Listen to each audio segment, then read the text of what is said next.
WrestleTalkPodcast.com. You can also follow us on Facebook, Twitter, YouTube, and Instagram. And now, it's time for the reigning, defending, undisputed leader in pro wrestling podcasts, the Wrestle Talk Podcast.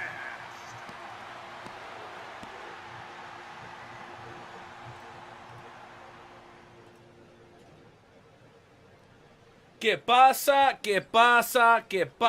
loyal members of the Wrestle Talk family.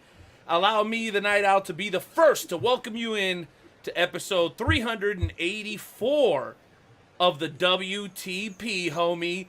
By my side tonight, ready to kill it, rocking the red. I feel like we almost coordinated outfits today. Skywalker, the one and only social media director for both the Wrestle Talk podcast and Dynamo Pro Wrestling. The one, the only, 20 plus years in the game, the illustrious Skywalker, Luke Roberts. Well, Renee, I got to tell you right now, not only did we color coordinate our outfits this evening, but I even color coordinated the chair. You can tell how much we're going to be ready to rock and roll tonight here. Episode 384 of the Wrestle Talk podcast.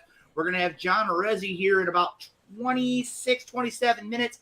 And then at 8:15 this evening, an interview, a sit-down, face-to-face confrontation that I am definitely one that's most interested. You're going to have on one side the pro wrestling epic interstate champion, infamous Tyler Copeland. On the other side, you're going to have the WPW United States champion, Mr. Extraordinary Benjamin Trust. And this coming Saturday, one of these two gentlemen will be wrestling in a no disqualification match and will walk out with two championships. Now, you've heard of title for title matches and things of the sort, but this match is no DQ. And I can tell you right now, a former guest of the show, or actually two guests of the show, that being Leon Mephisto and Ace Roberts, representing both companies, have almost 100% guaranteed that their competitor is going to walk out with two championships this coming Saturday night at Epic Anarchy in Alton. I got to tell you, both of these men recently won championships, and they go from winning titles to putting their title and their promotion's reputation on the line this coming Saturday night. That takes a lot of intestinal fortitude, as they say. And I got to tell you, Renee, tonight we're going to have a great time here on the Wrestle Talk podcast. As always, I got my notes right here. We got a lot of great things to talk about. We got a lot of great fans watching the program tonight. And we also got a lot of great sponsors, too. It seems like every time we turn around, more and more people are showing their proud support of the Wrestle Talk podcast. There's no question, and allow me to be the first to get into that, man. Major shout out to Everything Combat, Kincaid Arcade, Esports Bar KC, I-70 Sports Media, Royal Mills Transportation, Painter's Dream Production, Rathbun Engraving, Me Fiesta KC, Party Rentals, Nobleman's Marble Lounge in Kansas City, Missouri. Remember to ask for Pete the Barber. And, of course, the world's premier fantasy wrestling promotion, the FWWC. And as a matter of fact, I'm feeling a little spicy here tonight, Luke Roberts. I actually challenge every other co-host of this podcast to try to do a better sponsorship drop than what I do every single time on here. Because guess what? Every single one of these people, I follow on all their social media platforms. I patronize with them regularly. And whenever we do the sponsor segment, I always make sure to kill the game. So this goes out to Dick Douglas, Skywalker, the Maestro, Big Sexy Chris Rodale, Hardcore Hoss, Sunny Money Mayo, my kid, your kid, everybody's kid 20 years down the road. You can't do it better than the Night Owl, baby. When I say we show our sponsors love, I mean that shit. You dig me? Well, I got to tell you something right now, Renee, and I know for a fact that a lot of the listeners of the Wrestle Talk podcast, I know that there's a lot of people that have been in support of you since you joined the program, and I think they've decided already, we're at 7:07, that you deserve a round of applause for the fact of all the hard work you do to talk about all the great sponsors here at the Wrestle Talk podcast. Can we get a round of applause for the Night Owl? Because I think he really does deserve that. Awesome job, by the way. And again, we want to thank those great sponsors, but because without them and the fans, the Wrestle Talk podcast doesn't exist for 384 episodes. And tonight, Renee, It's going to be awesome. I got to ask Can I give you a now. special shout out, though? Go ahead. Shout out to my man, Larry Wolf, who has been in the hospital recently. Pro wrestling super fan out of the Alden, Southern Illinois, Eastern Missouri area. Larry, I think, is now the second person in Wrestle Talk podcast history to be tuning in and participating from the hospital, baby. That so is correct. shout out to you, Larry Wolf. Arr, arr, arr. Gotta agree with you, Renee.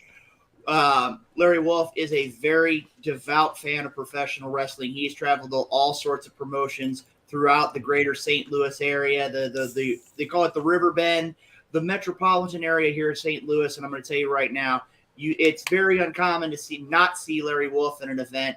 And I got to tell you, for him to be tuning in tonight, again, he's been dealing with some health issues. Again, hopefully he'll be able to get out of the hospital. I remember hearing something saying they're hoping. I think he gets to go back home tomorrow. Again, we can't help but make sure we send out our best wishes to Larry Wolf as he recovers. He can get back home and he can get back to one of the places that he absolutely loves, and that's sitting ringside for professional wrestling. Look who's getting rowdy. Big Sexy, the big road dog himself, saying, "Are you calling me out?" You're damn right I'm calling you out. Are you not paying attention? Come on, Rodell. Damn, man. I thought you were clear, Renee. No, I was really very did. clear, bro. Do you want me to do it in Spanish? Everybody just hit their SAP button. I'll do the whole thing in Spanish. Over.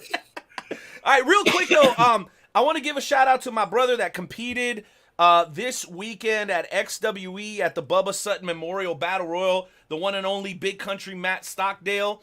Shout-out to you, bro. I know that you love what you do, and it was great to see you active and working safely at a place like XWE, very reputable, a lot of great trainers there, a lot of great people to learn from. If you're a young up-and-comer like Matt Stockdale with the size that he has, no better thing to do, and I'm sure you would agree with this, Skywalker, than to get around some veterans, some people that know how to operate safely and intelligently, and I think that's exactly what Stockdale's doing. Totally agree with you, Renee. It's one of those I learned many, many, many years ago.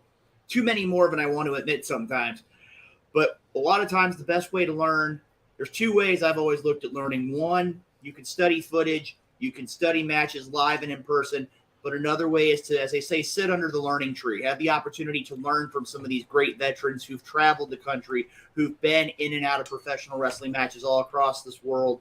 And I got to tell you, 35 years, actually, to be honest with you, Renee, 8 days away from celebrating year 35 in professional wrestling. 35. And I still learn things to this very day. There's a lot of great people. I believe you. Because at this last weekend's show, our KWA Heartland champion, Paradox, his son is probably about a year old, and he was already running around barefoot in the ring. So when people say they've been in the business for 30, 40 years, I believe them, bro. Some dudes literally slide out of the womb onto the third rope and hit that frog splash on their dad. You know what I'm saying? So I get you completely. You know something, Renee? We've taken care of our great sponsors. We always take care of our great listeners and viewers here of the Wrestle Talk podcast. But you know something? We got to take care of a little bit of business. And I kind of feel sad because usually this is the part of the show where Nightmare Jones, and again, Nightmare Jones, want to send you out there as a shout out. Again, I know that you were talking about him earlier tonight too, Renee.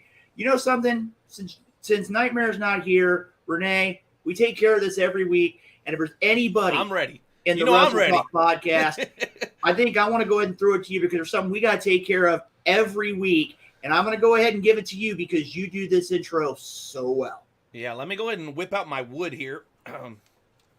There it is. Yes.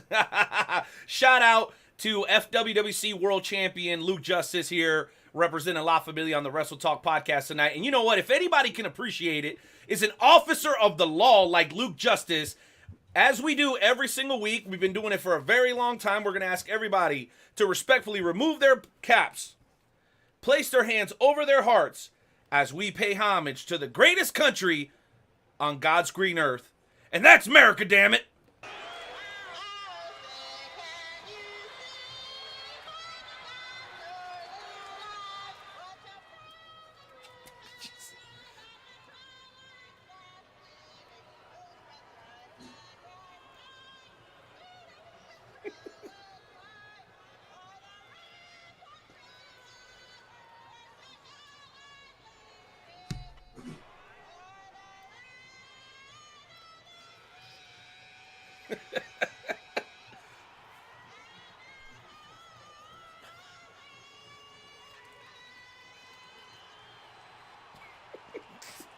All right, enough of that.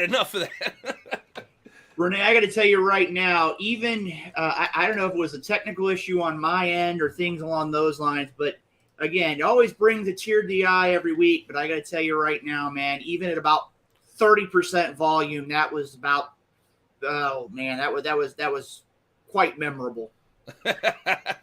Well, yeah, and it sounds like the other members of the Wrestle Talk podcast family are feeling the exact same way. Again, shout out to our boy Larry in the hospital right now. Big Road Dog says get well very, very soon. We got some followers and fans in the chat room already talking trash to each other. That's fine. Keep it coming, guys. And by the way, you are welcome to join the show during the High Spot segment.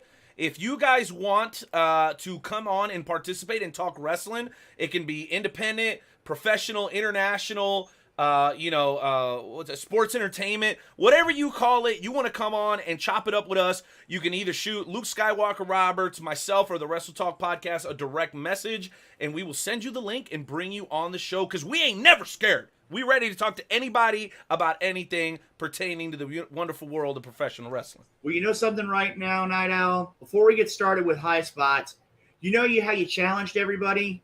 Yeah. Just a couple of minutes ago, we received a message from Richard Douglas. Oh, dear goodness. And again, because we have to make sure that we keep this proud, outstanding member of the Wrestle Talk podcast community and family acknowledged. Can you go ahead and bring up the statement that we received here? It was just a couple minutes ago. Yes. And again, I have to share this. It's one of those where Richard Douglas, always a man of prepared, always around the globe, making sure that he continues his crusade. Per contractual obligations, the Media Douglas team will be continuously on the air throughout the show. He is attending the State of the Union address. That's right. Richard Douglas, a man of the people, for those that were Dynamo Pro this Saturday, a man of the people, is in attendance tonight at the State of the Union. He's going to be... Bro, the people literally booed him out of the room. Are we going to just gloss over that point? I was going to keep that impartial. I mean, again, being the respected broadcast journalist that I am, I made sure to keep that impartial. But I got to tell you right now, fans don't take too kindly to him. Assad chiming in here tonight. Good to see Assad here on the program. You know what, Renee?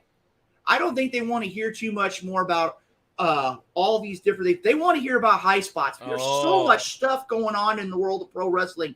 I mean, again, it's just like everything's on fire. We're on the road to WrestleMania. We've got this big announcement from AEW. We got MLW. We've got all of the stuff going on with MLW. I mean, you name it. There's all sorts of stuff going on in pro wrestling. So I think it's time. It's time. It's High Spots time. Let's go, ladies and gentlemen. And I did just get off the horn with the one and only DJ Money. We do have a...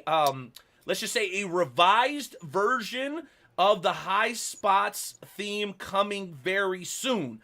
Same cut, just better quality. Literally, he put this one together in his studio, shot it up to us without mastering and mixing it. So he's going to do that, go back, do it professionally all the way. He kind of did it in a rush for us. Really, it's not his fault. It's our fault. But by next week, let's keep our fingers crossed, we will have this exact High Spots entry theme for you guys in full stereo resolution. But for now, ladies and gentlemen, to kick off tonight's edition of the Wrestle Talk Podcast High Spots segment, the one and only DJ Money. Mic check. Yeah. All right. Wrestle Talk Podcast. DJ Money. Yeah. Let's go. Welcome to High Spots, where we pop news like clear chops. We talk shop, coming through the screens of a laptop. And non-stop like a runner speakers of blacktop. We hit hard like chair shots and backdrops. Like a clock flash, look like a barely fly. Now that's hard. We up to speed while they stay slow. Wrestle Talk Podcast, now they know. We about to start the show.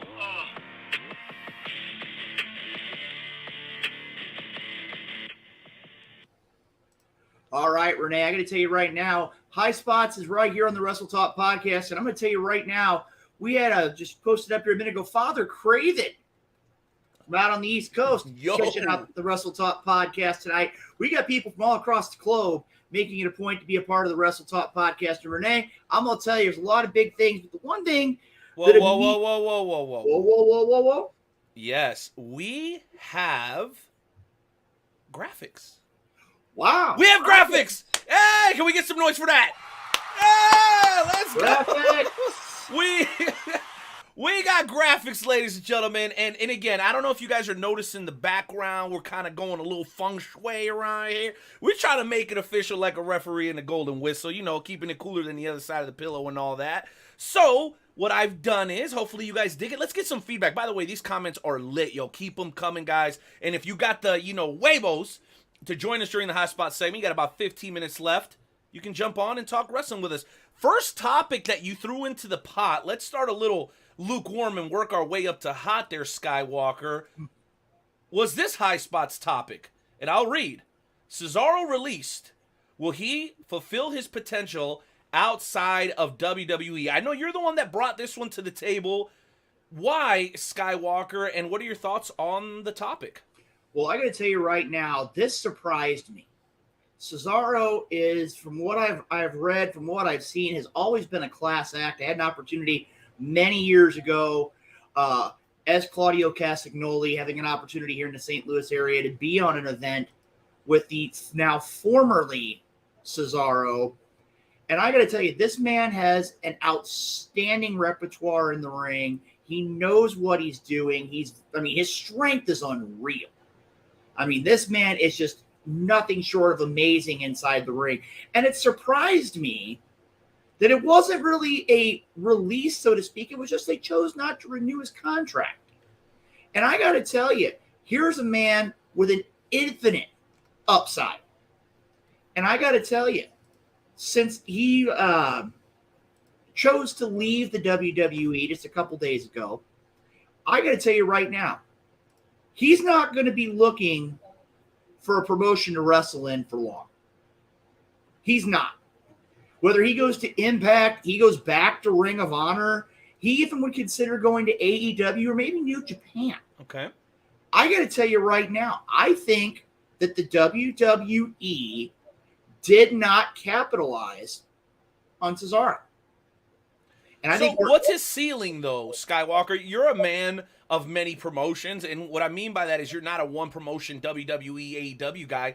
Where does he fit in, and what exactly is his ceiling? Now, I used to hear the argument, he'd be great if he just didn't have the heavy accent. Well, Becky Lynch basically kicked that door down with the heavy, Irish accent. Sheamus has been doing it for years. I don't think there's any significant difference between Cesaro and those two, from in-ring ability to his ability to be understood on the microphone. I think the only difference and the thing that has held him back to a certain point is charisma. He sounds a little clunky. So with that being stated, again, that's just my opinion, not the opinion of everybody here on the show today. But what is that ceiling, taking all those things into consideration, Skywalker? I got to tell you right now, you want to talk about charisma? Look at some of the things he did with the Bar. Look at the things he did with the Real Americans. I don't think, in my opinion, he was utilized. And I got to tell you right now, and this may be a little bold, maybe a little bit of a hot topic, if you will. Okay. I think right now, give him no more than 2 years, and he's a world champion somewhere. Wow, that's ballsy. That's a ballsy call, especially because of how much unsigned talent there currently is out in the pro wrestling world. I was tempted to make that one of my High Spots topics about who the hottest free agent in pro wrestling is today, but then I remembered about a month ago we had this conversation. And I should say it wasn't necessarily free agent. It was who's the hottest wrestler today not currently signed by either WWE or AEW. And I believe I said Okada. Somebody said Jay White. Oddly enough, Jay White's been making his presence felt here recently. I just, as much as I love Cesaro, bro, basically the only companies I could see him being top champion of are MLW, AAA, New Japan. I don't see him competing for the top championship in AEW. I don't see him competing for the top championship even in GCW. Matt Cardona was able to kind of make a new wave for himself, and we all know what he's done since capturing multiple championships, both in Impact, GCW, and most recently the NWA World Heavyweight Championship from our very local and beloved Trevor Murdoch. I just, again, going back to the charisma thing, I don't see him being able to carry what I would consider the 3 most prestigious championships outside of the WWE today, but I do see him eligible for those other ones because you can make a damn good stamp for yourself with any of those other companies. Do you disagree or agree or disagree with that statement? I'm going to take this in a different avenue. You mentioned the NWA. Okay. And there's recently some issues that the world champion, Matt Cardona, which again, kind of surprises me because I thought Trevor Murdoch would have a much longer reign as the NWA world champion. We were all hoping so. But you now have Matt Cardona and Nick Aldis. And I got to tell you right now, look at this matchup, just as an example. Matt Cardona versus Claudio Cassignoli. Okay. Or Claudio Cassignoli taking on the national treasure Nick Aldis. I think both of those are marquee I think in matchups. the ring they would be great matchups, Skywalker, but what would that build-up look like? Do you believe Cesaro to have the ability to carry a program? The only standout program we remember him having, and I could be mistaken here, was his best of 7 against Sheamus like 7 years ago. What have you seen him do individually, even in the limited opportunities that he's got, that makes you believe that he could carry a top-level program for a top-level championship? I just haven't seen it in the last 12 years that the man's been signed to WWE. Give me evidence. Show me receipts. You want to know where I'm going to show the receipts? Okay. I'm going to look at it from the other perspective. When was he given the opportunity to run with the ball? If you go back to what you were talking about the idea of 7, the best of 7. But he was always put in tag teams, and I'm not discrediting the tag teams And he was succeeded with. Yeah, he time, succeeded very well. But when was he given the opportunity? I mean, he was given the opportunity, I believe, Intercontinental title, right? United States title. But he wasn't given. Notice he was never the primary stick man on any of those tag teams he was on. Whether it was Tyson Kidd or Cesaro or whoever it was that he teamed up with, the other guy always did the majority of the talking, going back to my original point about his stick ability and charisma. Like I said, my view is simple. I look at it simply put. I think if you give him a chance, he's going to surprise you. I really do. Okay, shout out to Matt Stockdale, not only pursuing his pro wrestling dreams, but also being an educator. Shout out to you. And by the way, guys, we are seeing the comments. They will be coming on progressively. There's just an overload of comments. Thank you guys so much for being here. What? Did you see one that caught your attention? Some of the comments that are here tonight. Wow. Man of integrity, get out of here. Yeah, there are a lot of comments going here tonight that are definitely, I mean, again, you got to follow this on social media because there are a lot of great things that are going on here tonight as a part of the High Spot segment. Now, Renee, I know we got about 5 minutes or so, a little more, a little less, until we're going to have John Arezzi on the program. Well-known professional wrestling journalist, historian, you name it. He's been around it. He's been involved with it. Let's go ahead and throw another high spots topic out. I got another one for you. And this high spots topic, believe it or not, Skywalker, actually comes with a video. We're going to watch maybe about 30 to 45 seconds out of it, and then we'll have a conversation to follow. Are you okay with that? I'm totally fine. It's this technology stuff's great, being able to have the comments running. Now we got video for the Wrestle Talk podcast, both for the host, and now we're going to have video airing live right here. I'm ready, Renee. All right. Big shout out to our friends over at Smack Talks for this incredible review of WWE 2K22. We're going to watch a little bit under a minute of it, and then we're going to go ahead and get into our initial reactions of the game, okay? This is one of the YouTubers that was given the opportunity to pre-screen the game, and we're going to share it with you guys as well. So let's go ahead and get into it. All right, so we're going to go ahead and do this without any audio behind it because I do want to get a feeling and get your initial reactions to what you're seeing. I'm not sure if you've seen this particular clip, Luke Skywalker Roberts, but it is all the rage right now throughout the social media verse because it's a positive reaction that we've been getting for the majority of the pro wrestling internet community, just based off of what you're seeing here initially. I have to get your thoughts because these guys got run through the mud a few years ago, Skywalker, for their previous release. They went off and forked over the money to 2K that also makes the NBA games and several other sports, including the NHL.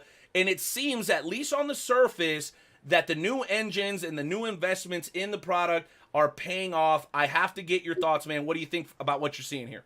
Well, I got to tell you right now, Renee, being the avid gamer that I am, I remember going back and playing games like the Royal Rumble on the SNES and seeing the evolution of games, moving on to things like WrestleMania 2000, moving on to things like No Mercy, moving on to WCW NWO Revenge. A lot of great professional wrestling games. And I got to tell you, the last installment of the 2K series, it wasn't even disappointing. Disappointing to me is about 4 steps higher than what 2K20 was.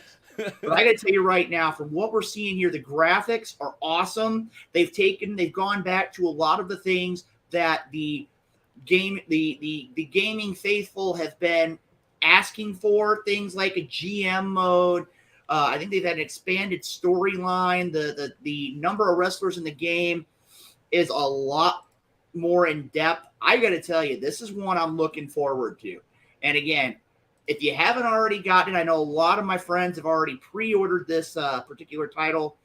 You got to make it a point to get it because I think it's going to be an awesome experience and definitely light years ahead of 2K20. Well, I'll tell you what, man. I am definitely excited about what I've seen so far.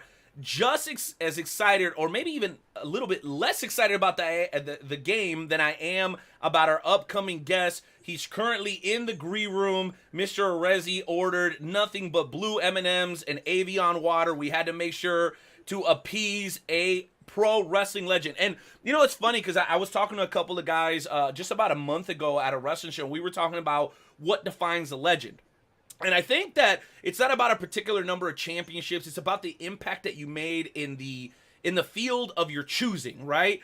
I believe that there are legendary kickers in football. I believe that there are legendary general managers, legendary coaches. People have never actually stepped on the field who have become legends of the game because of their contributions outside of the game.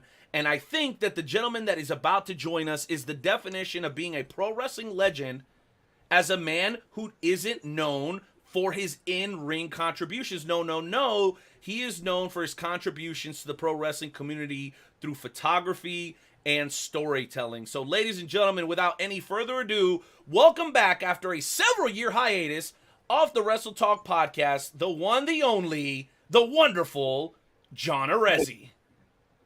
Wow, I don't know how to live up to that. Yeah, we know how to build them up, John. That's kind of what we do here. Wow, that's kind of incredible, yeah. Well, and listen, as the young people say these days, that is no cap, sir. Everything I just said is on point and 100% accurate, okay? You are a legend of this sport, not only because of what you did in the past, but what you continue to do today. You're carrying on the legacy of guys like Classy, Freddie Blassie, and the like. And I personally appreciate that, because as great as the pro wrestling community is now, it wouldn't be what it is today without the contributions of people such as yourself. With that said, I'm going to jump right into my first question and then work backwards because I see my guy Luke Roberts over there chomping at the bit. First question, for a guy as old school as you, what today in professional wrestling has your attention, if anything? I'm curious. Right now, I mean, you know, the business has evolved, so evolution is going to take its course, and things aren't the way they were 10 years, 20 years, 30 years, 40 years, 50 years ago when I started. But today, I mean, I'm really compelled by the storyline with MJF, CM Punk, and AEW. I think that's really, really good television. I think MJF is incredible on his promos and just as a believable heel. And, and his last promo in AEW when he, cried, that has the makings of a little bit of a baby face turn, but, who knows when that'll happen. So, that organization is really opening my eyes. And the WWE, it's the return of Ronda Rousey, who I always, even though she doesn't look like she has the fire as like she had in her debut a few years ago, I was still waiting her return because I thought she was very believable and for credibility and incredible work ethic to her in-ring work. So that was exciting to me. And also, the Brock Lesnar Roman Reigns battle at WrestleMania for the main event, title versus title, winner takes all. That has the makings to be something really, really cool. So out of the product today, and I have to admit that I don't watch all the shows. I fast forward through most of it just to get to the points where I think there's something there compelling for me to watch as an old timer. That's what I'm enjoying. Well, I love to hear that because so many times, and we shall name no names, the OGs of the game will come on here and go, I don't even bother anymore. But, I think Skywalker will agree with me here. If you're truly passionate about this sport, you will find your niche. And I think that's the beauty of it, John. There is a niche today for everybody. If you're a blood and guts guy, there's some of that for you. If you love the old school studio wrestling stuff, there's some of that for you. So I think if you're not finding what you like, you're either lazy or you're making excuses. Would you agree with that, Skywalker?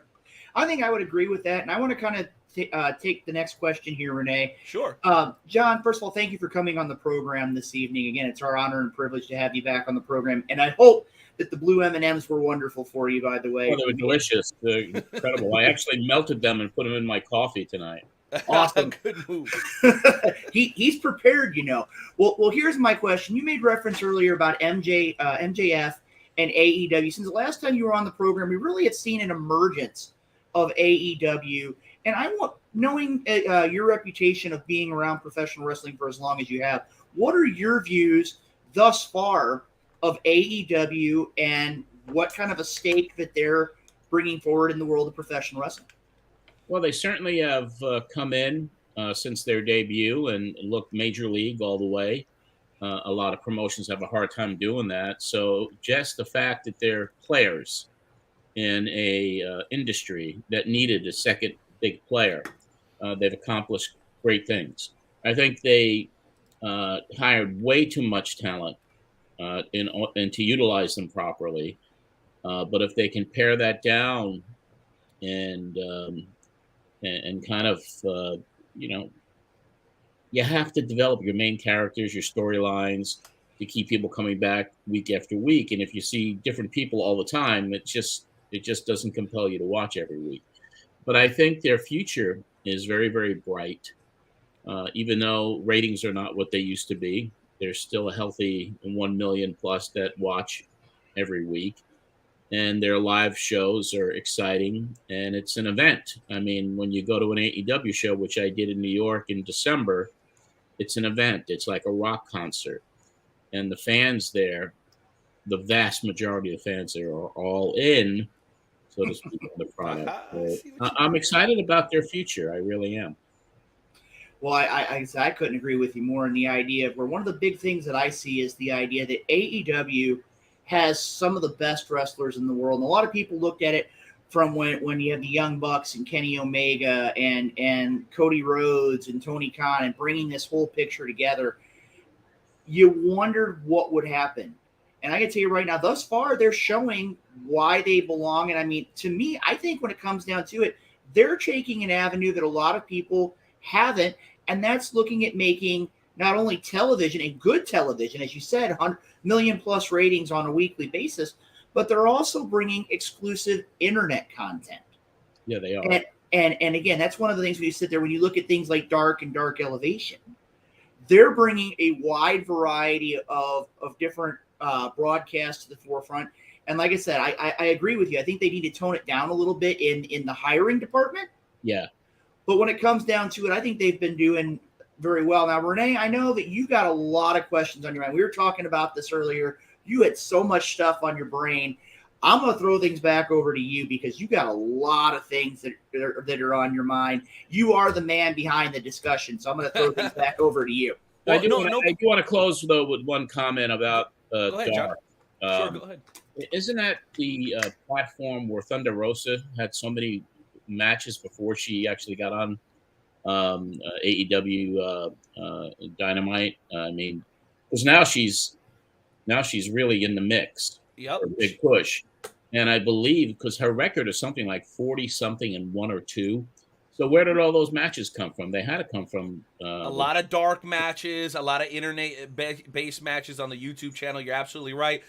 And I will say, even though a lot of that action has taken place off of TV, they've done a pretty good job, at least in recent weeks, of kind of making her seem like a credible opponent for Britt Baker, who is probably still the hottest wrestler outside of Roman Reigns, Brock Lesnar, and a few others today, man or woman. So, yeah, I'm with you, John. I think it's unfortunate that the bulk of her ascension has been off of television, but I think they're kind of trying to make up for that. At least that's what I saw on this past Friday's show. So there has been an attempt. Yeah, for someone who is not, in her 20s, and she certainly doesn't have the, how can I put it? I mean, she's not a blonde, but she's got such credibility and such passion and believability that I think that her star has really rised and is continuing to rise. And I would hope that she would be able to beat Dr. Britt Baker for the title. I think that would be pretty awesome for the fans. Man, would it be awesome? The question is it time for Britt Baker to step aside? I guess that'll be the difficult decision that the old con man's got to make over there. Now, I do want to share an image with you, John, and I like doing this. I like going through people's social media and just finding pictures that don't have a whole lot of context behind them. I found an incredible picture. I mean, you could literally count the amount of Hall of Famers in this pic, maybe not even on one hand. So I'm going to go ahead and share it, and I want you, if you don't mind, to give us a little bit of a synopsis of what exactly it is that we're looking at. So let's see if I can get that thing to pop up here. There it is. There it is. Yeah, that's a good photo. All right, so talk us through this picture a little bit here, John. Who are we looking at, and when and how did this picture take place? This was from my Wrestling Fans Convention, the Weekend of Champions, that took place in August of 1991. And that, for me, was the greatest wrestling fan convention I ever promoted. In the photograph, Luthez on the far left, Nature Boy Buddy Rogers next to him, Fabulous Moolah, Nature Boy Ric Flair, who was my headliner, Nancy Sullivan, a woman, Rick Rude, and myself. And there were a few others that were there that are not in the photo that would have been great. Bruno Sammartino, Superstar Billy Graham, Jim Cornette, Cactus Jack. But I mean, this group of legends, it was probably one of my happiest moments in the business, just because they all had a great time. They so enjoyed being in each other's presence, and when you have that chemistry, the synergy, the fraternity of being in there, it just I'll never forget it. And I want to thank Drew for your comment, Drew. I appreciate that. Yeah, shout out to Drew. And I did see a little bit earlier that Drew had asked, and I don't know, sometimes we do a great job of filtering some of these questions, and sometimes it's just a kind of a toss-up. But Drew also wanted to know, what's your favorite memory with the great Brian Last? Lots. I mean, you had some really good memories together. I mean, going to Mets games together was kind of cool when we first started the podcast that year in 2019.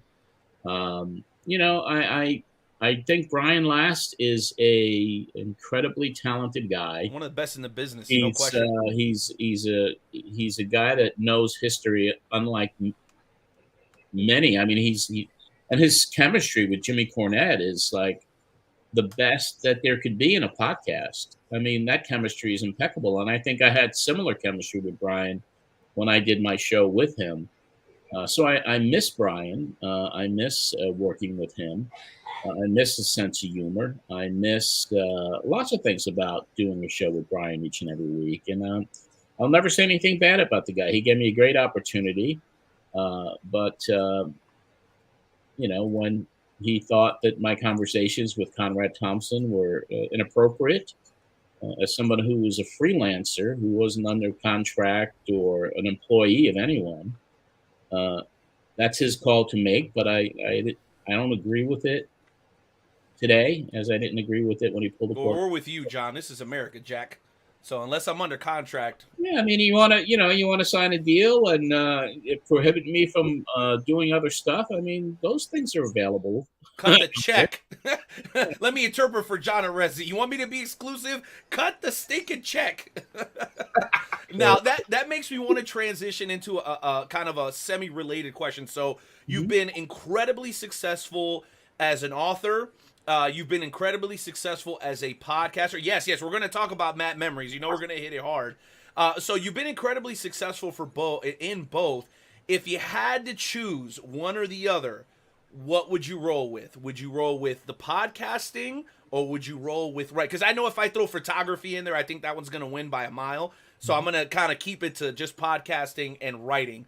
If you could only do one moving forward, which one would you choose? Well, I'm not a photographer anymore, so obviously it's the podcast. Right. That's why I left that one out of the equation for sure. No, I think I enjoy the podcast. I enjoy doing the two podcasts that I do now, and one, of course, is John Arezzi's Pro Wrestling Spotlight, which is getting into a real interesting time covering what happened 30 years ago. And of course, the other podcast that I do now is Matt Memories from Madison Square Garden. It's fairly new, and I basically on that podcast is I go back 50 years to cover the Madison Square Garden house show I attended 50 years ago.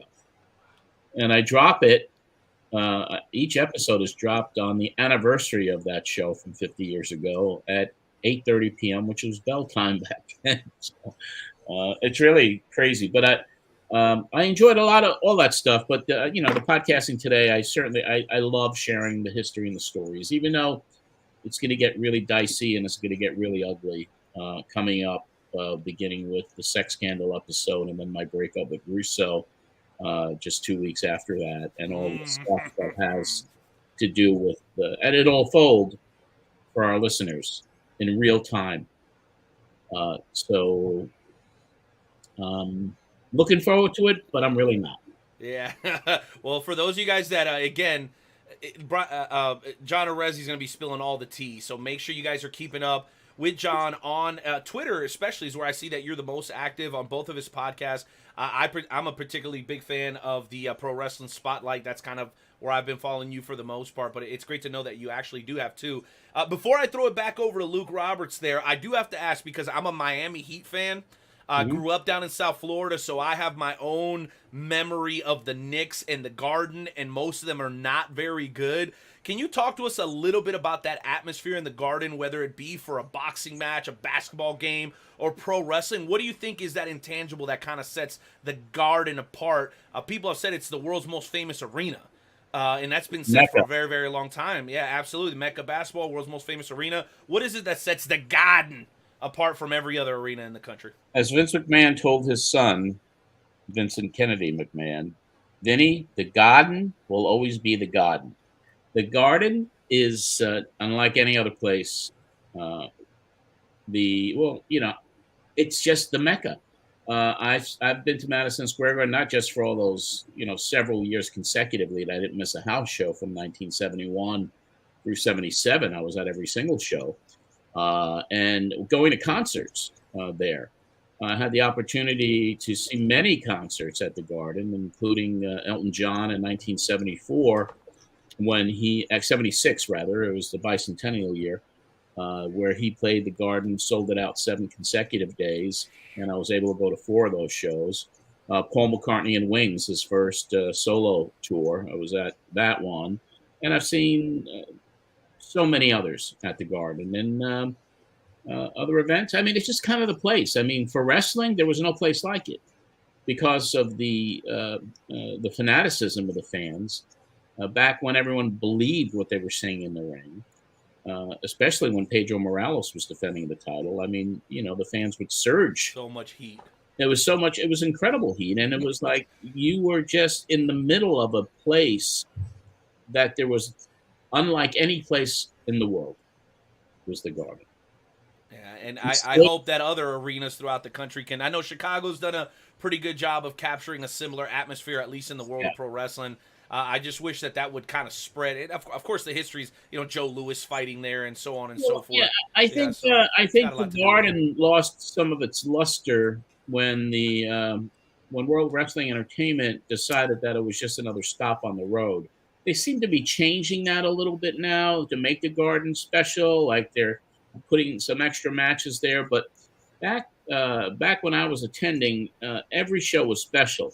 And there'd be guest performers from you wouldn't expect, like Vern Gagne would come into the ring, and Boardman and Goliath from California, and Billy Robinson, Eduardo Carpentier, Ric Flair, all these Shohei Baba. I mean, there were just an incredible array of talent that was not working the territory that would show up for these special performances. You never knew what to expect. With that said, I'll throw it back over to you, Skywalker. I know you got your own list of questions over there. I don't want to be selfish over here because, it's been a little while since we talked to John. And here's what I went back and researched, John. Okay. But last time you came on, you weren't even on social media yet. Wow. And you have blown up. So I like to believe we'll take, maybe a tenth of 1% of credit. I was like, John, you got to get on social. 2018 or something? Yep. I think it was early 2018, late 2017 when you came on last time. And I remember us telling you, saying, John, you have way too many stories to share. You should be on social. And I think we may have helped give you just one more push to get on social media because the pictures that you share, your book, the podcast and stuff like that, people want to hear this stuff, man. People want to hear it. My Instagram account is my favorite. I mean, because I post a different vintage photo every evening, and love it. And the engagement from the fans on the Instagram account is just is incredible. Really, really cool. And no school like the old school. Fans still love it. Skywalker, what do you got? Well, I got to tell you right now, talking about the Garden, I mean, there are a lot of places that you would consider to be places to be in the world of professional wrestling. Being a native St. Louisan, having matches at Wrestling at the Chase, talking about places like Cobo Hall, talking about Tampa down at the Armory, talking about the Cow Palace in San Francisco. One of the things I've always got, it's on my bucket list of things to do in the professional wrestling world, is to be able to attend an event at Madison Square Garden. Now, John, you've put lots of cool pictures, and I got to tell you, I am so envious of some of the things that you've been able to put out on social media and through all the different avenues you have. My question is this. You're talking about the Garden. From the world of professional wrestling, what is the most memorable thing that you can recall being live at the Garden in the world of professional wrestling? I would have to say the most memorable was when Bruno Sammartino came back to win the WWF title on December 10th, 1973, and I was there in the first row, and that was the noise, the cheering, you noticed that was something special. That was something that gave you cold chills. And Mil Mascaras' first appearance at the Garden, which he was the first masked wrestler allowed to compete with the mask on, and that was a special evening. Andre the Giant's debut match, where that was the first night he used Andre the Giant in March of 1973, and Freddie Blassie's matches. Any one of Freddie Blassie's matches were always memorable and always gave me great joy because I ran his fan club back then. Well, I got to tell you right now, I mean, just some of the things and the stories I've heard that I have heard stories about the night when Ivan Koloff won the WWF title. I mean, again, that's a little bit before my time, but being a man who would love, and I've had an opportunity many times to talk with the Night Owl, talk with our mutual good friend, Dr. Drew Abbenhouse from SICW, talking to a lot of people that I've met throughout the professional wrestling world, to see some of the things that you've put forward really invites us to continue on our journey to be involved and engrossed in the world of professional wrestling. Now, earlier on, you showed, and I know you got it nearby, so we're going to go ahead and give an opportunity here. You had your Matt Memories book. And I would be remiss if I didn't take a minute to talk about that. And for those that haven't had an opportunity to pick up a copy, and I recommend make it a point to get a copy, because from what I've just the things that I've seen about it, it has been nothing short of a great read. Now, for those that haven't purchased a copy, can you give us kind of a synopsis or kind of an overview of what to expect from Matt Memories by John Arezzi? And I believe you got Greg Oliver, another key individual as well there. Kind of give us a synopsis of Shout out to Greg, by the way, the longtime member of the Wrestle Talk family. Greg Oliver, Greg. shout out. What a great partner he was in the crafting of my story for ECW Press.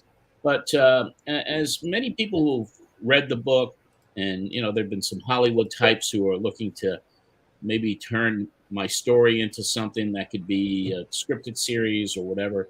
It really is a story of a guy who was very resilient, who lived the American dream, is what I hear most from people.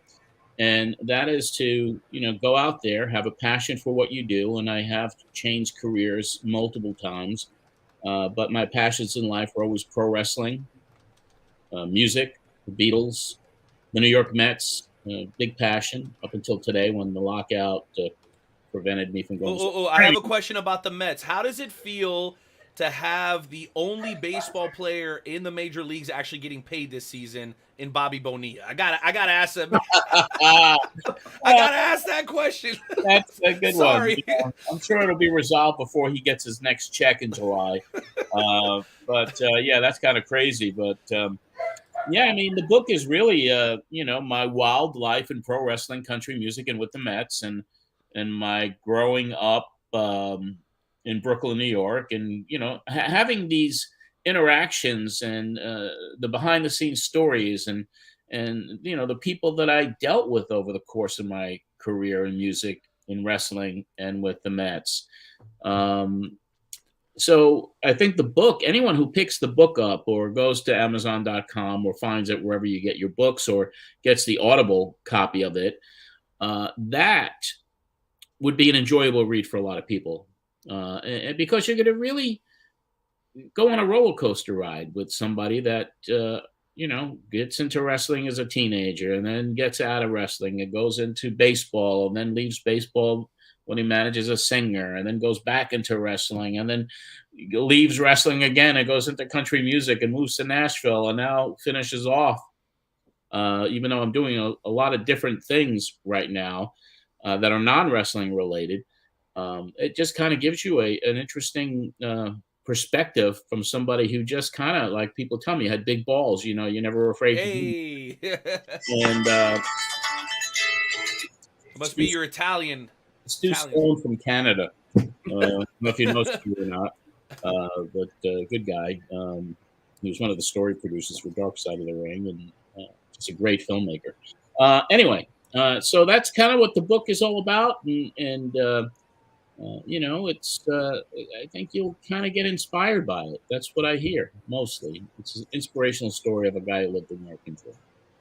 Like I said, I thank you for sharing that with us, John. Now, we had earlier on, we had a gentleman who was in our comment section have a question, and Renee, there's another one that's here too, from Rusty Rex. Says, great program so far tonight. John, what are some favorite memories of hosting the Pro Wrestling Spotlight radio show? Going back to the 90s, there's several of them, but there was another question that came before, so I don't want to discount that. Somebody asked if the Beatles ever played Madison Square Garden. They did not. They played Shea Stadium and Carnegie Hall, and I was fortunate enough to see them at Shea Stadium. But getting back to Pro Wrestling Spotlight, I think my favorite memories from hosting Pro Wrestling Spotlight was really being able to get guys to really open up and talk and to entertain. I mean, when you have a guy like Mick Foley who comes on your show over 50 times over its run in 4 years. And we just reviewed some of the best moments with him on this week's podcast, and he's there listening for the first time in 30 years to these segments that he did. And then Paul Heyman, Paulie Dangerously, used to come on all the time. Those were some of my best moments. I mean, having in the studio Killer Kowalski sitting next to me with, Cactus Jack together, having woman, Nancy Sullivan, in the studio, being able to talk to guys like Jesse the Body Ventura, and even the Ultimate Warrior when he left the WWF in '93, I think it was, and he comes on for an hour and really just goes loose. I mean, it was and still to this day, because I relive it every week, it was a fascinating time in my life to host the original Pro Wrestling Spotlight on commercial radio. Although I started the show in 1975 in college, which we're going to be playing for people in a couple of weeks when we do a special Origins of Pro Wrestling Spotlight on the podcast.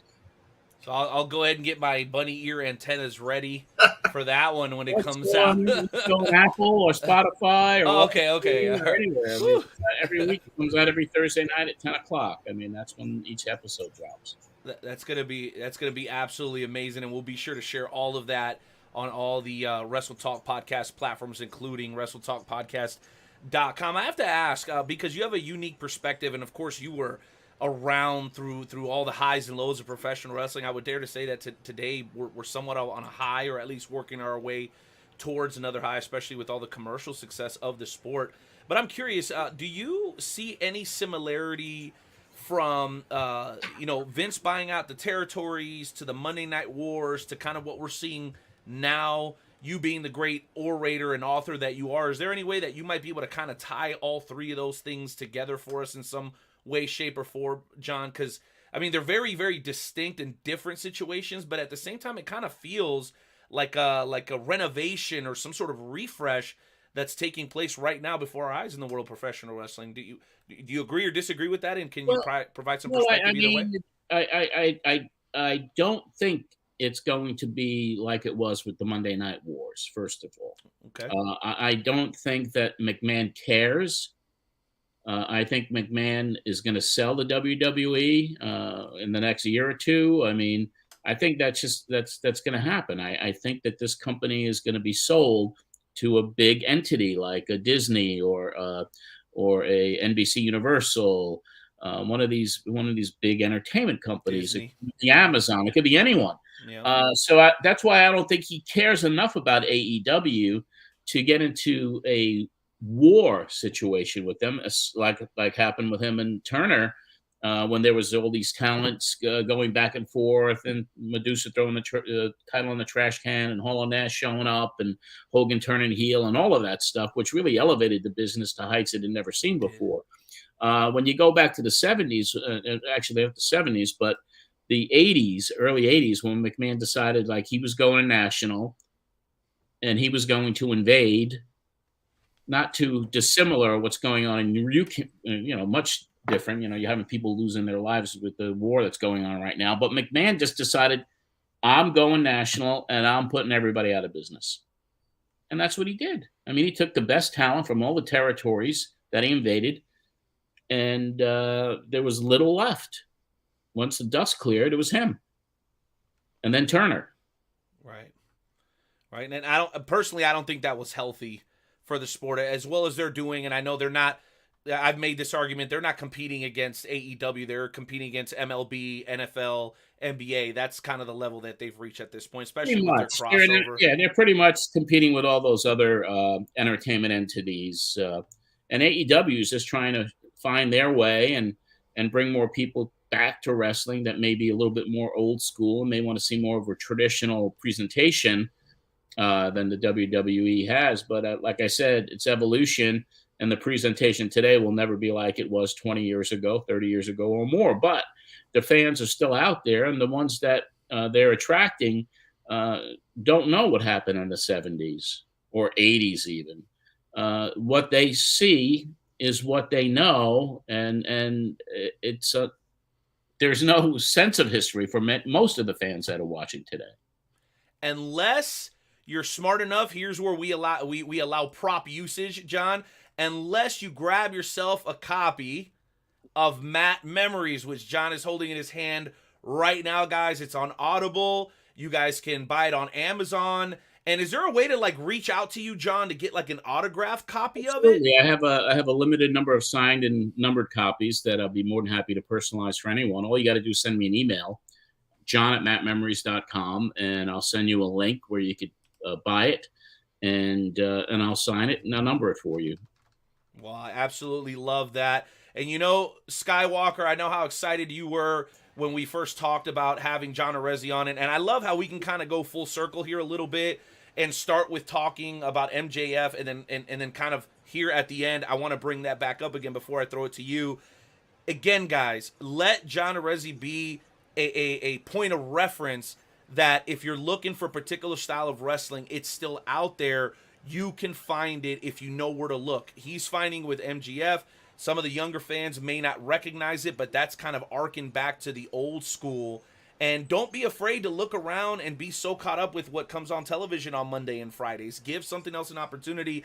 I personally like to say, and this is where I'll let you piggyback, Skywalker, if you're really in doubt, just go to your local independent show, and from there on out, you're going to kind of figure out what your cup of tea is. Would you agree or disagree with that? Most definitely would agree. I mean, again, you see a lot of wrestlers that are going to be out on the national and international platforms, but when you have professional wrestling, a lot of professional wrestlers cut their teeth in the world of independent wrestling before they make it to the mainstream world. And being the media relations director for Dynamo Pro Wrestling here in the St. Louis area, I've had the opportunity to see a lot of wrestlers go to places like New Japan, places like Pro Wrestling Noah, to the WWE, and countless other promotions. Now, I want to take one last second here, John. You have covered pretty much a who's who of professional wrestling, going back and looking at some of the names like the Big Cat Ernie Ladd, Ray the Crippler Stevens, among others. My question is this, and it's kind of a sad question in the eyes of some, but I gotta be putting it out there. In all the wrestlers that you've seen, and you've seen a lot of wrestling, you are a wrestling historian, a photojournalist, you name it. Who is the one person that you feel never won a world title that should have?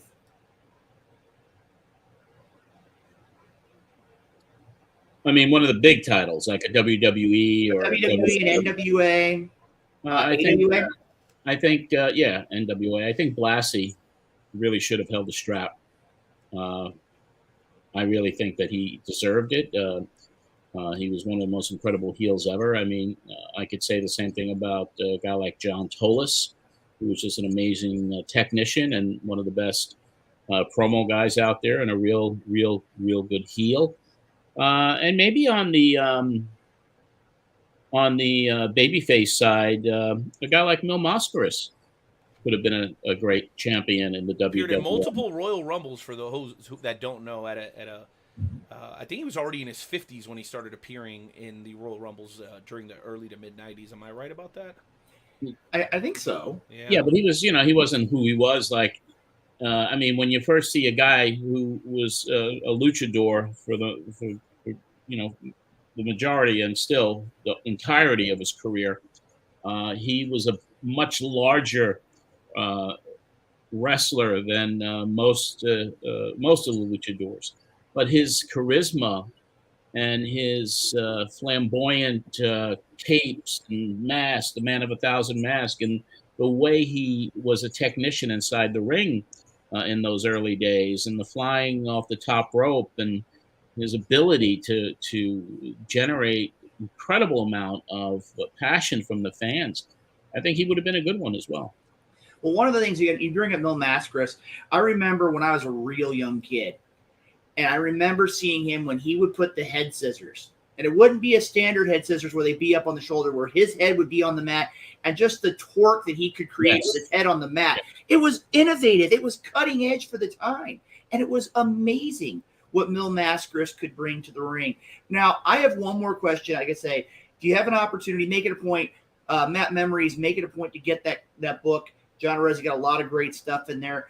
My question is this, and I'm going to kind of go back from, we talked earlier on about MJF and contemporary wrestling today to now.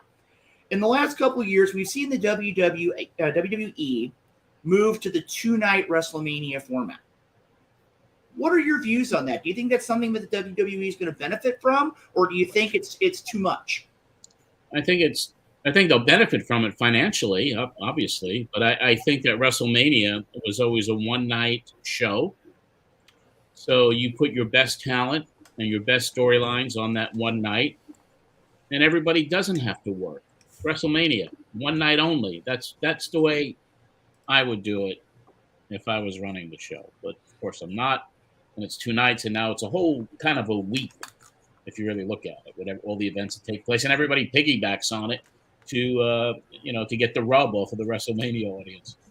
Now, that is true. I mean, again, we've seen the number of promotions that are making WrestleMania week and all the conventions and things like the GCW Collective and countless other events that are going on. Now, like I said, we have John Arezzi here on the program. Renee, I know our time's getting pretty close here. I want to throw things back over to you to kind of wrap things up here today because, again, and John, I got to tell you right now, I would just love the opportunity sooner rather than later to have you back on the program and hear just some of the stories that you could bring forward. I mean, again, that picture that you had in itself, when you talk about having Buddy Rogers, Lou Thesz, Ric Flair in a room, I would just love to hear some of the stories you had from those 3 great champions in themselves. Right. And maybe the greatest woman wrestler of all time. Let's not Four. not to mention. You got to put Moolah in there as well. So, of course. Renee, I'm going to go ahead and throw things back over to you. Well, all that's left to say is this, John. This is why we value the members of the Wrestle Talk family, whether it's been a year or 2 or 3 that you've been on. We know that the passion that you have for the sport is contagious. You've carried it over now since the 70s, I believe. I don't want to misquote that, but since the 70s. 70, I went to my first show in 71, but I've been watching since 1964. Well, I figured you were watching probably on TV even before that, but I didn't want to exaggerate and get you mad at me. So what I can say is, turned 65, so really I've been watching most of my life. There you go. Guys like you, Kevin Sullivan, Tracy Smothers that have all graced the halls of the Wrestle Talk podcast. We love, and I said it to I believe you and Skywalker, maybe it was just Skywalker, I said, man, I love it when we have somebody on that knows this business inside and out, but more importantly than that, people that live and breathe this business, man. You are without question one of those legends that I was alluding to during the introduction, man. Thank you so much for being such a sweetheart, and we cannot wait to have you on the show again. Can we get a round of applause for the legendary John Arezzi, please?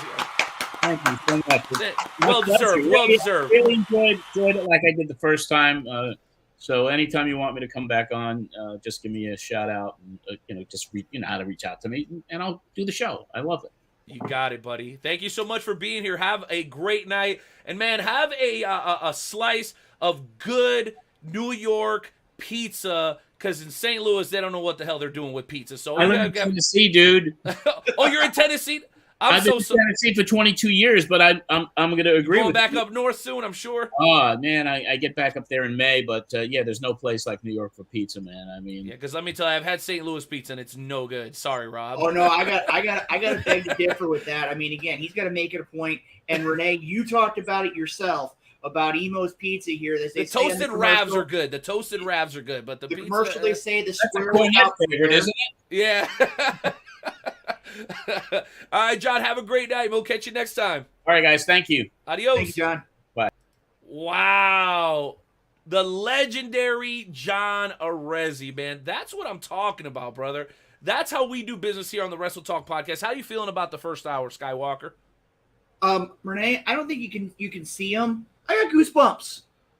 I got goosebumps from that interview. We're getting claps. I like that. We're getting claps. We're getting people communicating. This is what makes the Wrestle Talk podcast so great. The Wrestle Talk family coming through, asking great questions. And I'm going to tell you right now, I got goosebumps now, but they're going to be even more goosebumps. It's about to get a little ugly here in a little in a little bit, because you're going to have 2 men who are champions now. But after this Saturday, one of them is going to be a champion, and the other is going to be on the outside looking in. That's the infamous Tyler Copeland, Mr. Extraordinary Benjamin Trust. They're going to be joining us here on the program in just a couple minutes. I'd have to have a discussion with that at a later time, Drew. About the barbecue? Better than St. Louis barbecue. Yeah. I can tell you right there's now. There's no such thing as St. Louis Masterpiece Barbecue. It's KC Masterpiece Barbecue. Hey, I'm going to throw this out there at you, Renee. And this is another discussion for another day. All right. KC Barbecue or Memphis Barbecue. That's a discussion in its own right. Depends. If you like the dry rub or the... Anyway, we'll get into that. Why are fat guys always talking about food? See, we always fall into that category. Well, guys, we're going to hit a quick break for you. Really, I need to refill my cervezas because I got to keep my Wrestle Talk podcast mug absolutely full. We'll come back and hit the sponsors into the second hour. Skywalker will take care of that. And then I have some breaking news concerning one of our upcoming events. Go ahead, bro. What do you got? Renee, I gotta ask you, and you brought it up just a second ago. Mm-hmm. I know you checked it earlier, right before we went live. How many percent tonight is that keeping your beverage golden? Your Wrestle Talk podcast mugs. What's the percentage tonight? The Wrestle Talk podcast research team has confirmed to me that any beverage placed inside this cup is guaranteed to make your drink taste 17.5% better than any other sort of glassware. How about that? Want to make sure our information is the most up to date. Our research team doing such a great job. No fake news here every week. So I don't care what Dick Douglas says. There's no fake news going on around here. All right. Well, like I said, we're going to go ahead. We're going to take a quick break. We come back. Champion versus champion, title for title, right here on the Wrestle Talk podcast. Stay tuned. We're going to get things back here in just a couple minutes. We'll be right back after this great break. You got it, guys. Catch you in a minute.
All right, my friends, welcome back to hour number 2. I should say welcome into hour number 2 of the Wrestle Talk podcast. I am your boy, the Night Owl.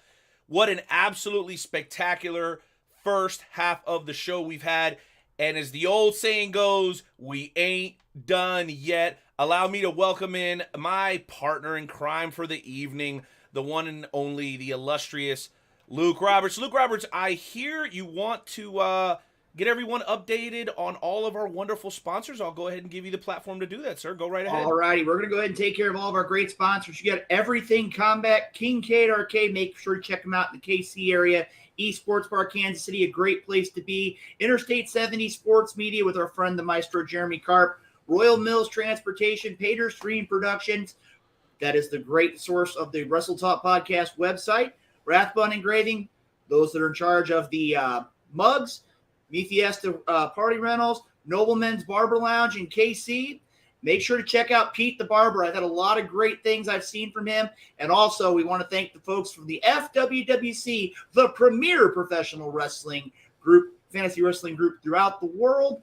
I got to tell you, I think we covered everything. Renee, I got to ask you, because you're in the KC area, I know Kincaid has really been making some strides to get ready for, I believe it's a trip to that Arrowhead Stadium and the Hy-Vee Stadium. They're making waves all throughout KC. I got to ask you, how things been going with them? I know that they're getting ready to make their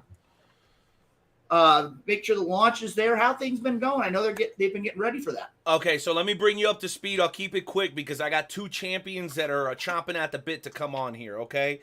And by the way, guys, if you enjoyed the first hour, make sure to go ahead and share this broadcast.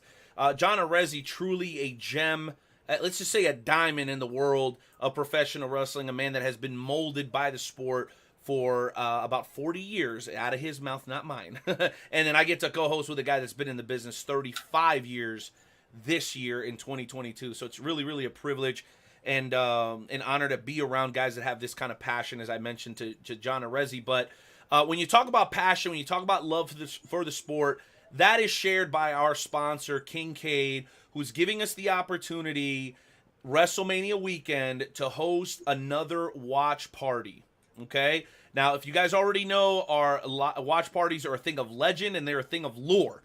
I'm telling you right now, every time we have a get-together, you're guaranteed to have a great time, be surrounded by other professional wrestling fans. You get to watch the pay-per-view, enjoy it in all of its glory, and guess what? You can bring the family.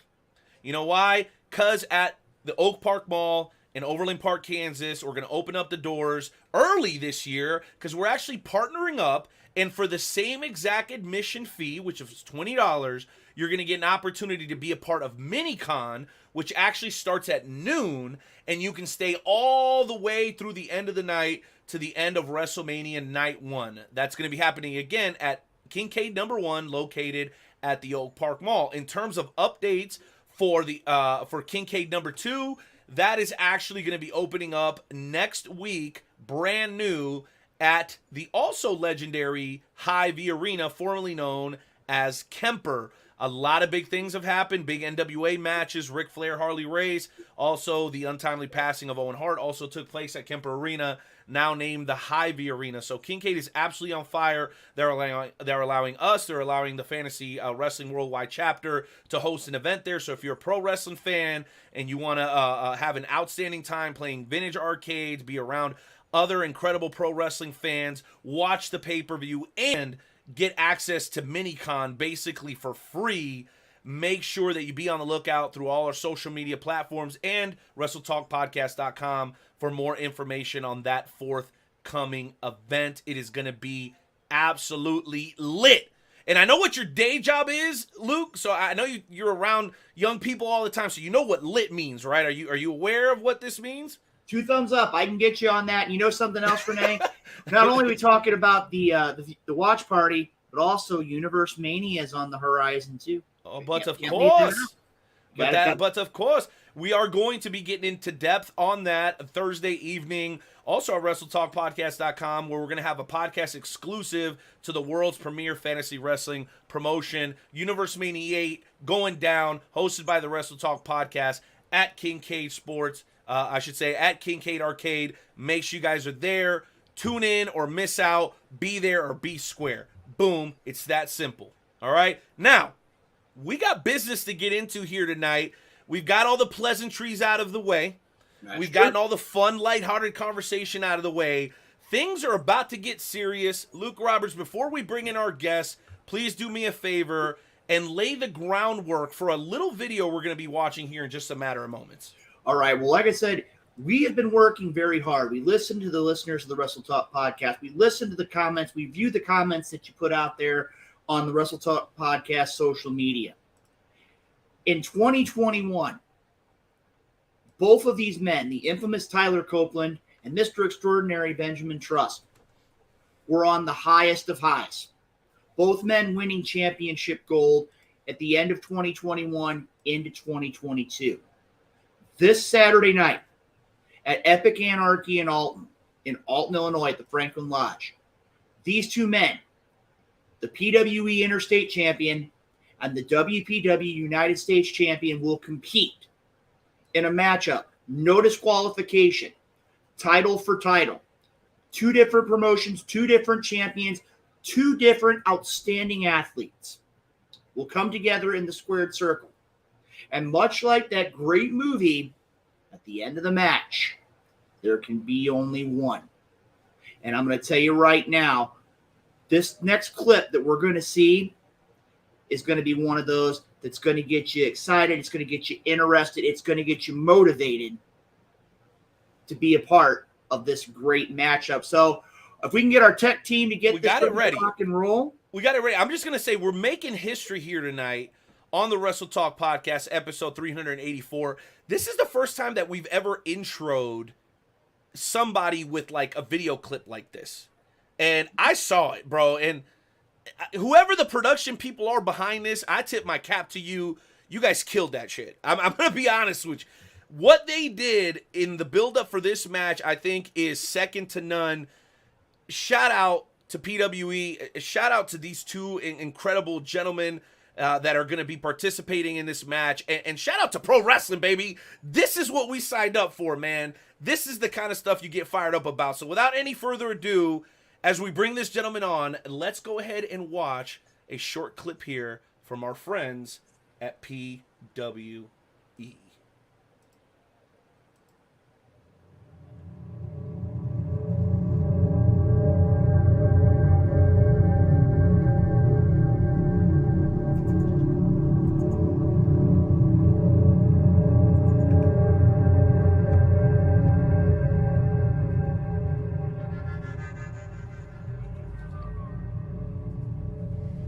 I'm in your head, Ben. I'm so curious. What's it feel like knowing that if I didn't come back last year, that you would be the interstate champion right now? I've been living in your mind rent-free, Ben. You've only got a few weeks, Ben. What are you doing to prepare? Hopefully thinking of some new moves, because the United States of Slam hasn't really been working out for you, has it?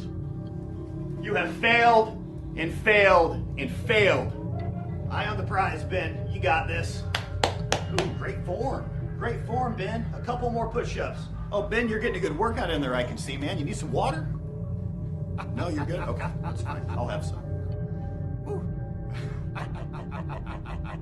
And when I beat you last year, I want you to know you didn't just lose to me, you lost to yourself.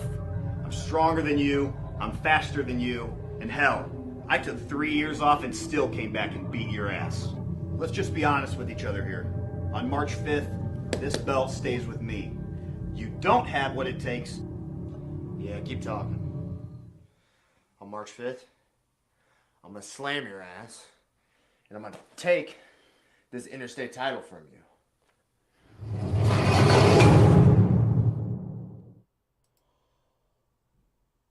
Absolutely incredible, ladies and gentlemen. And as we move away from that incredible piece of production, we bring in a man who has to back up his words, who has to do exactly what he said he was going to do on that clip and whip some ass. Ladies and gentlemen, the president, the proprietor, the man in charge, the chief of the United States of Slam, the one and only Benjamin Trust. Ben, welcome to the show. Tyler Copeland, as to be expected, running a little bit late. You know how the bad guys like to do, but you're here on time, and we appreciate that, man. I'm sure he's going to give us some heat for that. I'm all right, and I'm prepared because I know Tyler. But how the hell are you doing, man? It sounds like you're mixed up in some pretty serious stuff right now, man. Tell us all about it. You hear me okay? I thought I was going to have a heart attack. That was We're good wild. to go, Ben. Wow. Yeah, I'm at the Dynamo Pro Gym right now training. I took a break to talk to you guys and eat some grilled chicken, you know. Got to eat my 300 grams of protein a day. Not making any excuses. I'm going to come in March 5th as ready as possible. Dude, well, I'll tell you what, this is a match a lot of people have been talking about. Skywalker, I know you've got some insight, and you've heard some rumors going on throughout the pro wrestling community here in the Midwest. What are you hearing about this matchup, man? Because it's all the rage. Well, I got to tell you right now, first of all, I got to say thank you, Ben. You have really been all across the Midwest as of late. And again, I mean, when it comes down to you've had championship matches, you are the brand new WPW US champion. You've had an opportunity to wrestle the likes of the Butcher Damian Blade.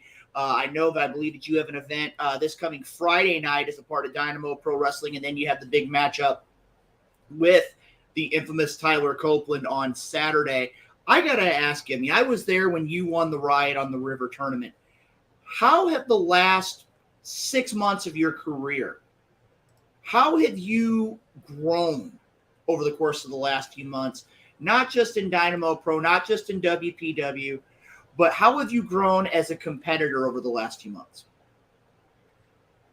Well, listen, the first thing is I set a blueprint 2 years ago that I was going to follow. I was going to do the strongman training. I was going to bulk up, and then I started training with bodybuilders to lean and get the conditioning I needed. And the whole time I was doing that, I was training with the best wrestlers in the area that I could work with. So I've just been sticking to this blueprint. And I said last April that I was going to be a champ. And you're starting to see the fruits of that labor for the last, I've been wrestling since 2015.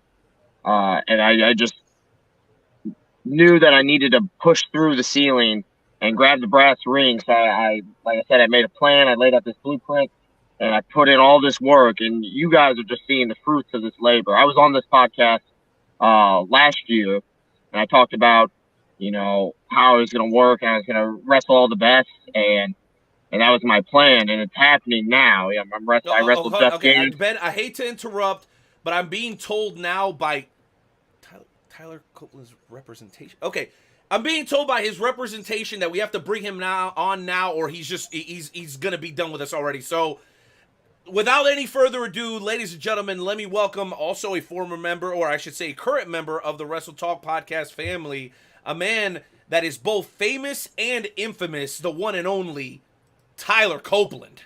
Tyler, welcome to the broadcast here tonight. Didn't mean to tick your people off, man. I'm sorry if we took a little bit longer than expected to bring you on, man. I apologize. All good, Renee. You know me, fashionably late. Fashion especially, bro. Yeah, I see them suits you be wearing. They don't sell those at DXL, man. I looked. They just.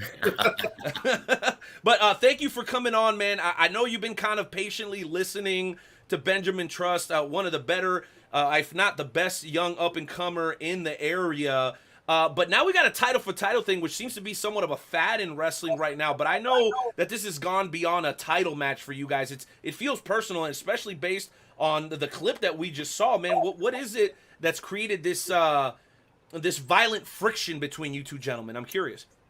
Well, I used to say the same thing about Ben. I thought he was a young, strong up-and-comer. I really thought he was the future of wrestling in St. Louis. And I left because I didn't see any reason for me to stay. He was winning. He was improving. Some can say he still is, but he's not where I thought he'd be now. I thought he'd be winning he's winning championships the last couple of months. I thought he'd be a little bit further along than he is now. And that's why I had to come back last year, because I was wrong about him. I was wrong about him for years. So I had to come back, and I had to show that, hey, man, I'm taking 3 years off. I still come back, beat your ass. Sorry, I didn't know if I could. What kind of language? Oh, yeah. This is internet radio, bro. We get wild around here.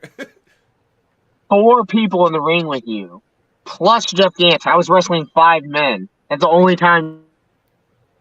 That's just an experience issue, Renee. It was a no DQ match. That means you can do anything. There's no rules, Ben. But come on, Tyler. He's Listen. left the interview. I know. I don't know if you're messing with Ben's connection. I know your people are. He's got let's those just say they goons. weren't exactly the nicest to us. So I He's don't know got what's his going on. goons. He's got his goons messaging me and spamming my account right now, and it's bogging my system down. But Ben, this is, I guess, the question that I have for you. Like you faced this man before, you've studied his game. You know it's not just about wrestling with Tyler Copeland. You got to be prepared for the mind games and some of these other tactics. What have you been doing to prepare for that? Because hitting the gym, getting lean, eat chicken, that's all well and good. But it's the cerebral part of it that I think that Tyler's trying to capitalize on. What would you say to anybody who questions your ability to outwit him in that department? Listen, Tyler Copeland and I were an undefeated tag team. We tagged, we won every match, right? And I realized that he wanted to tag with me to keep me down. That was the only way he could maintain control of me. Because if we weren't in a tag team, I'd be winning all the titles that he wanted, right? So he's just a very manipulative person. That's what he's doing with all these goons and ski masks or whatever their masks are wearing that follow him out to the ring. He's just manipulating them. He's just using them like he wanted to use me, right? And I've awakened from that. And once you don't let Tyler manipulate you, he really has no power besides the 4 dudes he's manipulating now. So if they're listening to me now, don't let him use you, okay? He's afraid of you, and that's why he's keeping you down. Tyler, would you like to rebuttal that before we throw it to Skywalker here? Yeah, I mean, I guess my question for Ben is, have you won a match in PWE since you and I haven't been a factor last August? I beat Frodo for the #1 contenders match. Yeah, that was about an hour before we split up, so to speak. Oh, you low-blowed me from behind and then had Landlord beat me with a chair? Oh, come on. Nobody wants to see. Oh. I would have beat Jeff Gant for the title if you didn't come in and interfere. And then I would have beat you and Jeff Gant if you didn't have 4 goons with you, holding me down while you pinned Jeff Gant. Well, this Saturday's your chance to prove that, Ben. I'm going to prove it. Prove everything. Now, are there any special stipulations surrounding this match? I'm curious. Skywalker, I know you're ready to jump in, but I have to ask that question. Has there anything been set up? Are we going to have any sort of special enforcers? Because I can't imagine that 2 prestigious titles like the ones that you guys hold could potentially be won or lost on some shenanigans. I would hate to see that. This is There'll be 3 referees. The head referee will be Shaft. A respected veteran of the game. Skywalker, what do you got for these guys, man? I'm feeling the tension, and it's getting a little sticky for me, so I'm going to take a quick step back here. Well, I got to tell you right now, first of all, gentlemen, both, thank you for being on the program tonight. I know, like I said, you're about 4 or 5 days away from one of the biggest matches in both of your careers. And again, this is a no DQ match. Now, Ben, you brought up something, and I want to look at it from both sides of the coin. And a lot of people know me as a broadcast journalist. I've been around wrestling a long time. I followed both of your careers. Ben, I've known you for a number of years. Tyler, I know you and I have had connections for many, many years as well. There are 2 types of champions in the world, and we have them both here on the Wrestle Talk podcast. In Benjamin Trust, you have a man who lives by the all-American dream. He goes out, he puts in the work, he puts in the effort, he goes in each and every night, he gives 100%. He does what he needs to do to be successful and win championship gold. Then you have Tyler Copeland, the infamous Tyler Copeland. Now, you cannot take away from the fact that he is manipulative. Ben has said that. He knows. I would say tactful. Let's say tactful, okay? I think that's the appropriate word. Hold on. Let's call it down the line here, Roberts. Hold on. Okay? For once, I got to say, let me have a moment. Okay. Now, here's what's here. Some people may say he's manipulative, might say he's tactful, but the fact is he looks at championships from another perspective. Once you win a championship, it becomes an idea of you're going to do anything it takes to keep that championship belt around your waist. You may call it manipulation, you may call it intimidation, but the fact is anytime Tyler Copeland's won a championship, Tyler Copeland has gone to any lengths. Some may be questionable, some may not. But he has gone to every length that he can. He has given every fiber of his being to be a champion. And I've got to look at it this way. I'm getting emotional. Ben, you're training right now. You're, as you said earlier, you're at the Dynamo Pro Dojo. You're preparing 5 nights out from the biggest matches in your career. Tyler, I've got to ask you, you've been around wrestling a long time. How do you prepare for a matchup with someone the likes of Mr. Extraordinary Benjamin Trust this Saturday? How do you prepare differently than you have for any other match? That's a great question. I have to thank you for that, Luke. That was well said. I couldn't say it any better myself. But to prepare for a match with Ben, I know that, like you mentioned, I'm a guy who's willing to do whatever it takes. And if that means I got to break the rules, if that means I got to make a couple young children, fans in the crowd upset, hey, I got to do it. If that means I got to make the people watching unhappy, I've got to do it. I know I'm coming in with that mentality, and I know Ben is going to be a rule follower. He's not going to have anybody jump in and help him Saturday night. He's not going to be the first one to grab a chair. So I look at my advantages and I look at his. So we'll see if you've learned anything since you last lost, Ben, this Saturday night. Hope that answers your question. Well, I got to tell you right now, I mean, again, that is why we have the two of you here, because you have two completely different perspectives of professional wrestling. Now, I got to tell you, you both have a storied history between each other. We know that. You're tag team partners. You've been foes. I have to ask this right now. Ben, I'm going to start with you. What have you done differently to prepare for this match Saturday? I've embraced it. A lot of people think I'm Fruity Pebbles. They think I can't get hardcore. I can't get mean. I hate Tyler more than you know. Tyler used to be my best friend. We would ride in the car together to go to wrestling matches. We'd hang out afterwards. He'd come to my house. And he turned his back on all that just to win a shiny title that meant more than our friendship, just to keep me down and keep me from reaching the heights I could reach. So I have a lot of aggression. I'm going to say hatred for this man. That's strong. So I feel like, we're in this dark, no DQ stipulation, and I'm going to prove that I can get hardcore too. And that, he thinks I know his game plan. He thinks I won't be the first one to grab the chair. Maybe not. But, he might swing first, but I'm going to finish the business. That's for sure. Renee, I'm going to throw this one here. Tyler, we talked about how you would train differently for this matchup. What would you say? I mean, again, we talked about how Ben really has been on a roll throughout the Midwest in the last few months. What do you see differently? I mean, you talked about how you wanted him to be more successful or be more of a champion further or along, I think is what he said. Further along, as it was said. How would you say Ben Trust is now versus 6 months ago? Well, I can say I was in the ring with him in December a few months ago. So, I've got a pretty recent example. I will say he is a lot more athletic and a lot stronger than he was when I was in the ring with him a few years ago. So what I've done differently is just spent more time with strength training, agility, things like that, because he is a lot stronger and more athletic than I remember being in the ring with him years ago. So I'm already going to outsmart him in the no DQ match because I know I'm willing to go farther than he is when it comes to the weapons. So I already know I have that advantage. You think that? You sure about that? Well, unless you've learned from last time, yes. So I know I have him there. So, but I've got to. I've been working on the strength because he is very impressive in that area. Okay, very valid point. Now, Renee, I got one more, and I'm going to throw it back to you here. And gentlemen, I'm going to put this to both of you, and this time I'm going to be fair to both individuals here. I'm going to go ahead and start with the infamous Tyler Copeland first.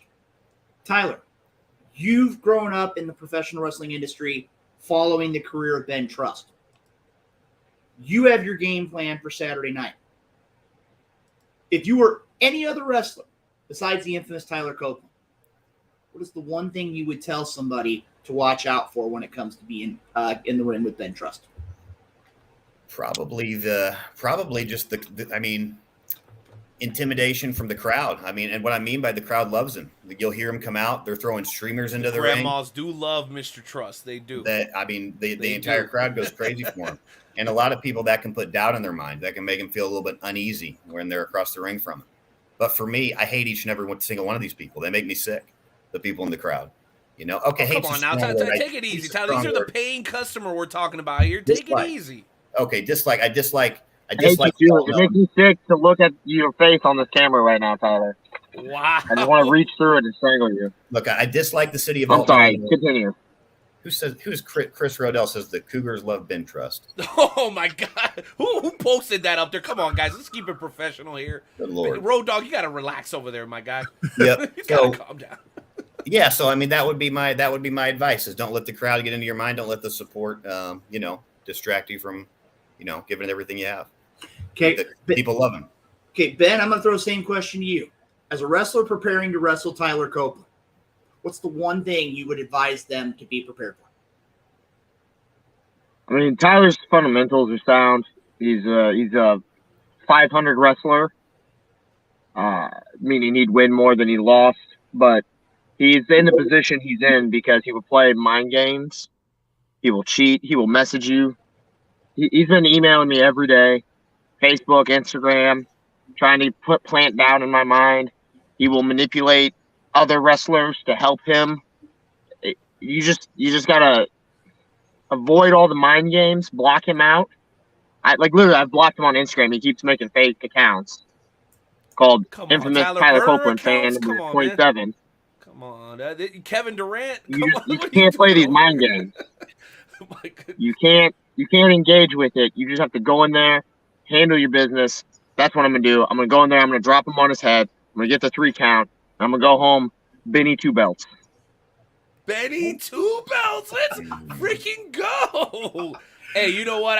I'm completely unbiased, but that does have a little bit of a ring to it. Would you agree, Tyler, or maybe not?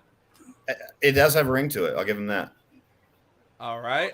Okay. So, speaking of belts, and I've been dying to jump in here, and I try to be patient, guys, but that's not one of my strong suits. So, let's talk about the 2 championships that you 2 men are bringing into this matchup. Talk to us about the business of this matchup, because being a promoter, now a commentator for the Kansas Wrestling Alliance and for KCXW here and beyond, I always look at that side of it. So starting with you, Tyler, talk to us about the championship that you're holding, how long you've had it, where you got it from, and why it means so much to you. Because to be able to put it up on the line like this is not something that a guy like you that likes to win and likes to be in the spotlight is always readily and willing to do. You're doing that, so this match must mean something to you. Talk to us about the championship and kind of what led up to this moment. Yeah, well, the Interstate Championship was a goal of mine because I hadn't held it yet. I had won the Pro Wrestling Epic Championship years ago. I had won the WOE Championship years ago. Those 2 companies, WE kind of shout out to the landlord, by the way. Much absolutely love. Shout out to the landlord, rinse due. That guy sucks. PWE for the most part acquired. WOE kind of transitioned into PWE. The Interstate Championship at least. So it became the Pro Wrestling Interstate Championship. But that title is the one that I had never acquired, never won. So it was my goal to win that, and that's what I did in December. So it was about 2 months ago. This is the first defense of many. I'm going to defend this title many times for years. We'll eventually vacate it undefeated with the belt. But yeah, that's my goal. Really thanks, man. Same question to you, Ben. What championship are you bringing into this matchup? How did you acquire it? And why would you be willing to put it on a title for title type matchup when in reality, I know there's a long list of people already vying for this title. Talk to us a little bit about it.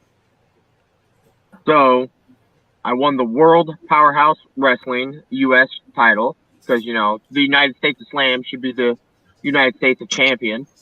And I beat Shrapnel for that Shout title. Out to Shrapnel. He's very athletic. Scrappy did a lot of flips. Dude, man. That's a scrappy little dude right there. Yeah, he's tough. But that's what I said. I said, send me your. When I was on your podcast last, I said, send me your champions, and they did. And I walked away as the U.S. champ. And I had this title match with Copeland coming up, and Russell owns WPW. I hate that guy too. Yeah, he was trying. Hey, listen, I'm gonna be respectful here, and I'm gonna interject because I think this needs to be said. Do you feel like he was trying to take a little bit of your shine? I saw him on Oh, social talking about absolutely. well, tell us about your reaction to his comment because you were like, yeah, but I'm not doing this for you. Like, talk to us a little because most guys are like real close to the guys that are the proprietors of the championship. You not so much. Yeah, so he didn't want me as his champ. So he put me in a match that he thought I wouldn't win against a big, strong guy, and he said if I win, I get a title.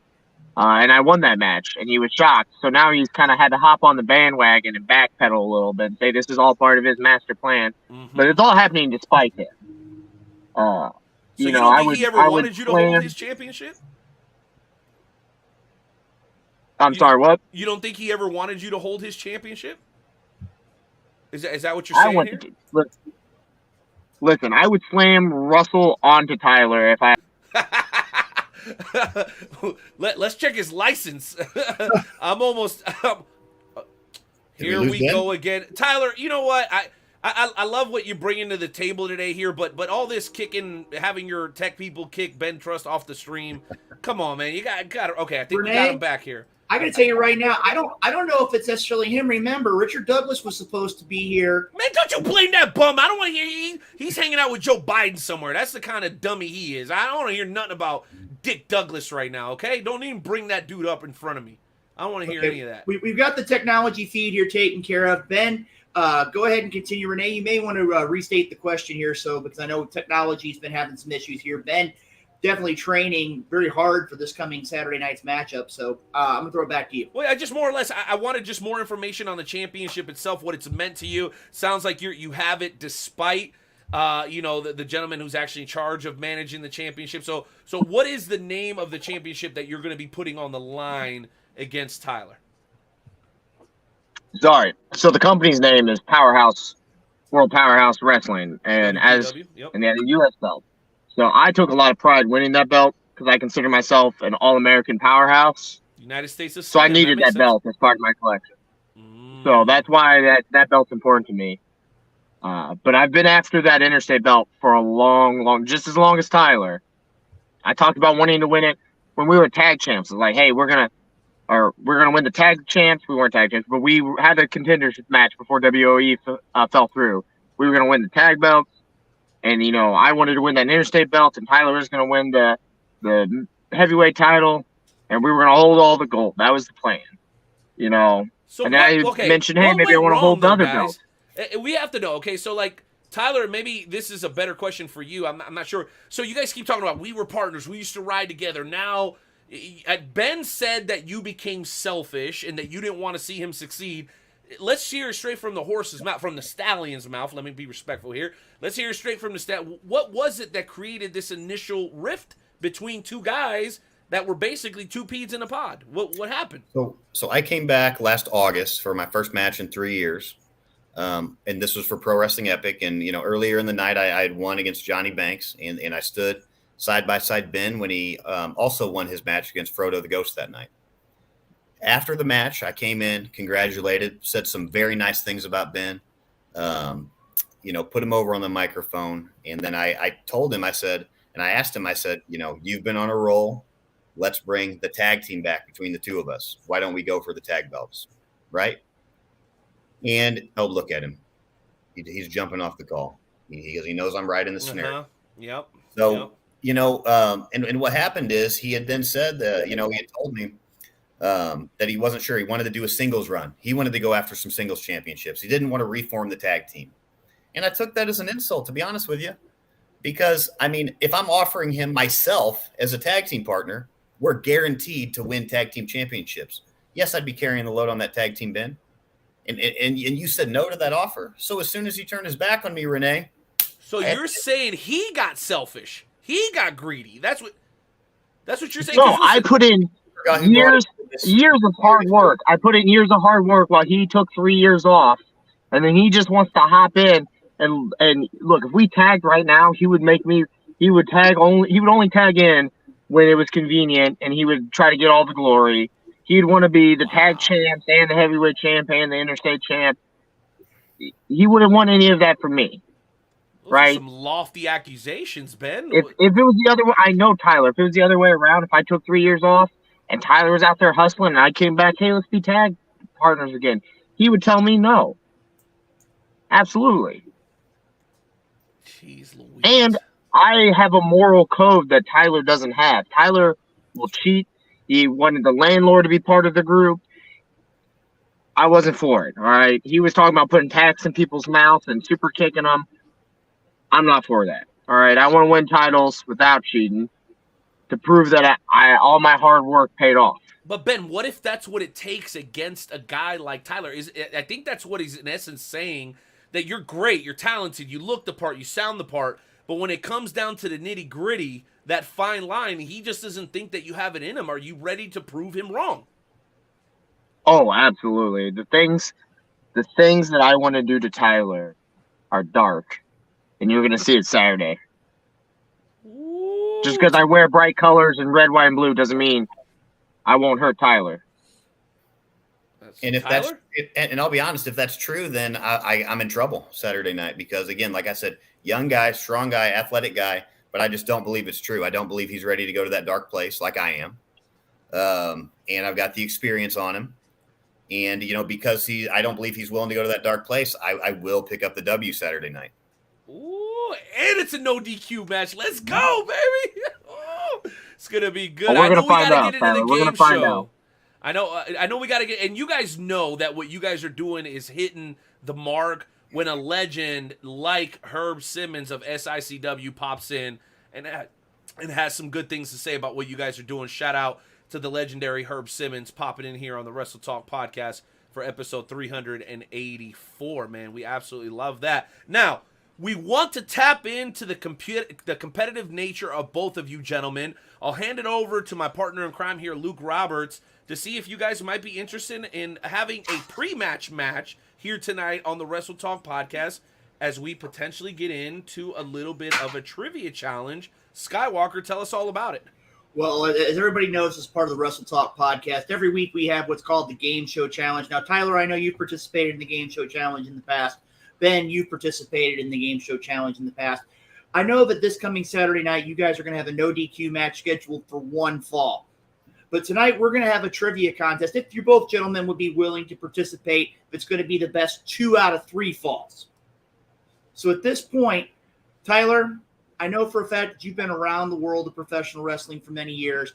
Would you be willing to participate in tonight's contest? Yes. Okay, Yeah. Ben, you've been making a name all across the Midwest as of late. Would you be willing to participate in the Game Show Challenge tonight? I would beat Tyler at checkers. I would beat Tyler at video games. Any chance I get to beat Tyler, I'll take, yes. All right. Well, What about Tiddlywinks? Yeah, anything. Indian leg wrestling, I don't care. All right. Well, like I said, let's go ahead, Renee. Let's hit the music for tonight's episode of the world-famous Wrestle Talk podcast Game Show Challenge. Let's go ahead and hit it.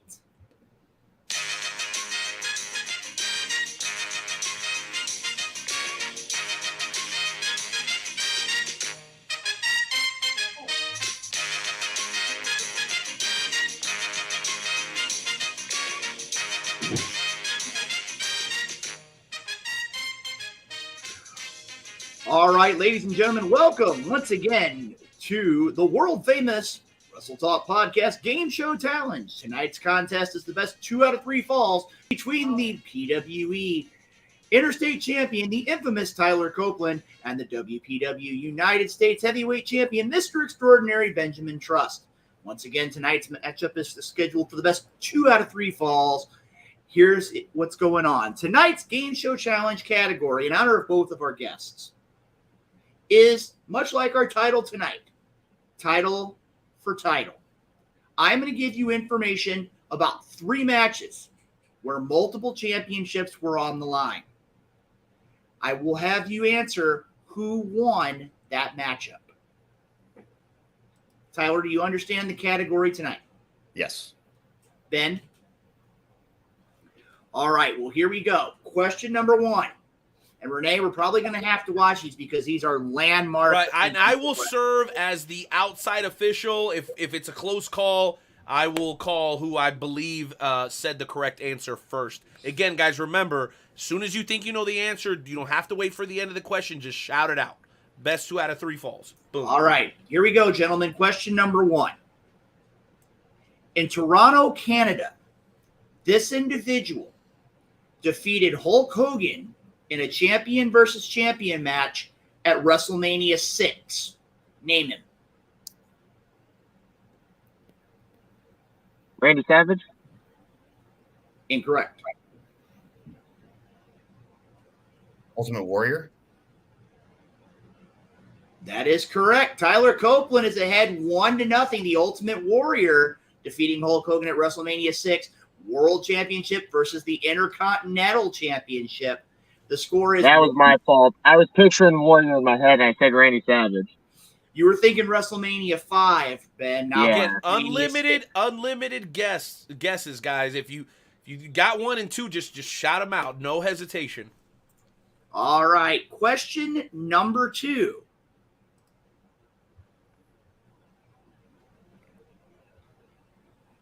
As we are well aware, the WWE purchased WCW. At the Unforgiven pay-per-view, this individual defeated Stone Cold Steve Austin to become the first unified champion. Chris Jericho. The score is 1-1. Oh, Ben Frost is correct. Chris Jericho is the first undisputed champion. Gentlemen, as we all well know in the world of professional wrestling, in a 2 out of 3 fall match, it's going to come down to that all-important third fall. Before we get this last question out there, Ben, are you ready? Tyler, are you ready? Let's go. Dude, look All at right. the wait. I just want to say, look at the intensity on these guys' faces, and it's just a trivia challenge. Can you imagine when these dudes are across the ring from each other this upcoming Saturday at PWE, bro? It's gonna be crazy. If you guys haven't got your tickets now, what the hell is wrong with you? That's all I gotta say. But let's continue. I'm looking at both of these guys, and these guys both look like killers right now. I love it. I love it. Okay, the final fall, the final question. At the final WCW Monday Nitro, there was a title for title matchup. Who defeated Scott Steiner to become the WCW United States and World Heavyweight Champion? Booker T. Ladies and gentlemen, tonight's winner of the Wrestle Talk Podcast Game Show Challenge, the PWE Interstate Champion, the infamous Tyler Copeland. That sounded That's good. fine. Beat me in trivia now. Lose to me in a wrestling match Saturday. Whoa, here we go. I was going to say Let's- Booker T. You just said it quicker. Get music, baby.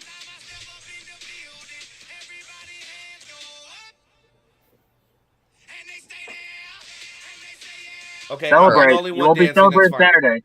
Oh, okay, well, I see that you gentlemen are in no mood to dance, but this upcoming Saturday, when you're in the squared circle, I think you guys are going to do the good old two-step and beat the crap out of each other.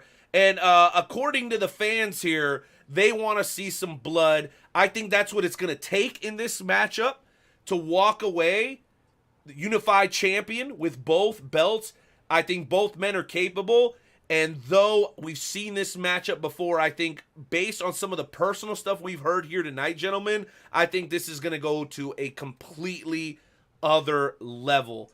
Tyler, are you ready to go, man? Does anything else need to be said here tonight? You know, I think we just saw it in the comments. They want to see blood.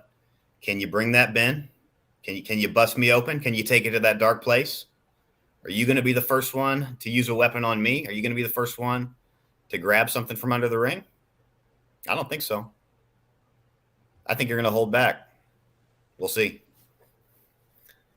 And still, Saturday night, infamous Tyler Copeland. Ooh, Ben Trust.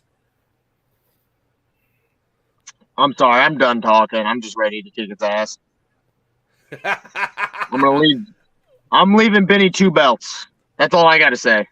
That's all that he wants to say. Well, gentlemen, all I can say, and Luke Roberts, I know you'll share my sentiments. It's an honor and a pleasure to have you guys continue to be longtime members of the Wrestle Talk family. Skywalker, any final thoughts? Well, I got to tell you right now, this Saturday night, you're going to have two men walk in with championships, the PWE Interstate Championship, the WPW United States Championship. You've seen it in the comments all night long. Wrestling fans, wrestlers from around the area are wishing you two the nothing but the best.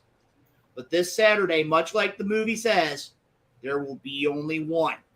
The only way to find out is you need to be live in attendance this Saturday night to see whether it will be the reign of the infamous Tyler Copeland continuing on, or will it be the time of Mr. Extraordinary Benjamin Trust? The only way to find out is to make sure you're there this Saturday night in Alton, Illinois. Gentlemen, I know you guys are training. You're getting things ready to go. I want to say thank you for not only myself, but the Night Owl Renee Martinez, the Wrestle Talk Podcast family. You're both members of the family, and I want to say the best of luck to you this Saturday night as you compete in the title for title, no disqualification matchup. Thanks for having me. And always an honor, gentlemen. Be safe out there. Break a leg.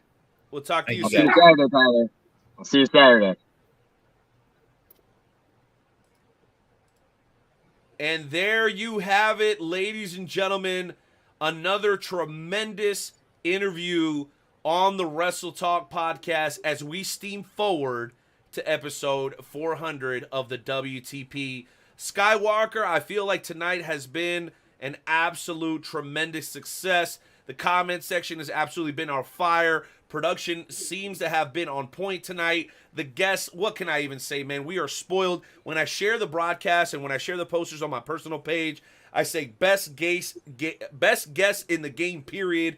And I absolutely mean that, man. I know you got to agree with me there, man. Some of the lineups that we have from week to week here on the Wrestle Talk podcast, it's something to brag about, man. Let's just keep it 100.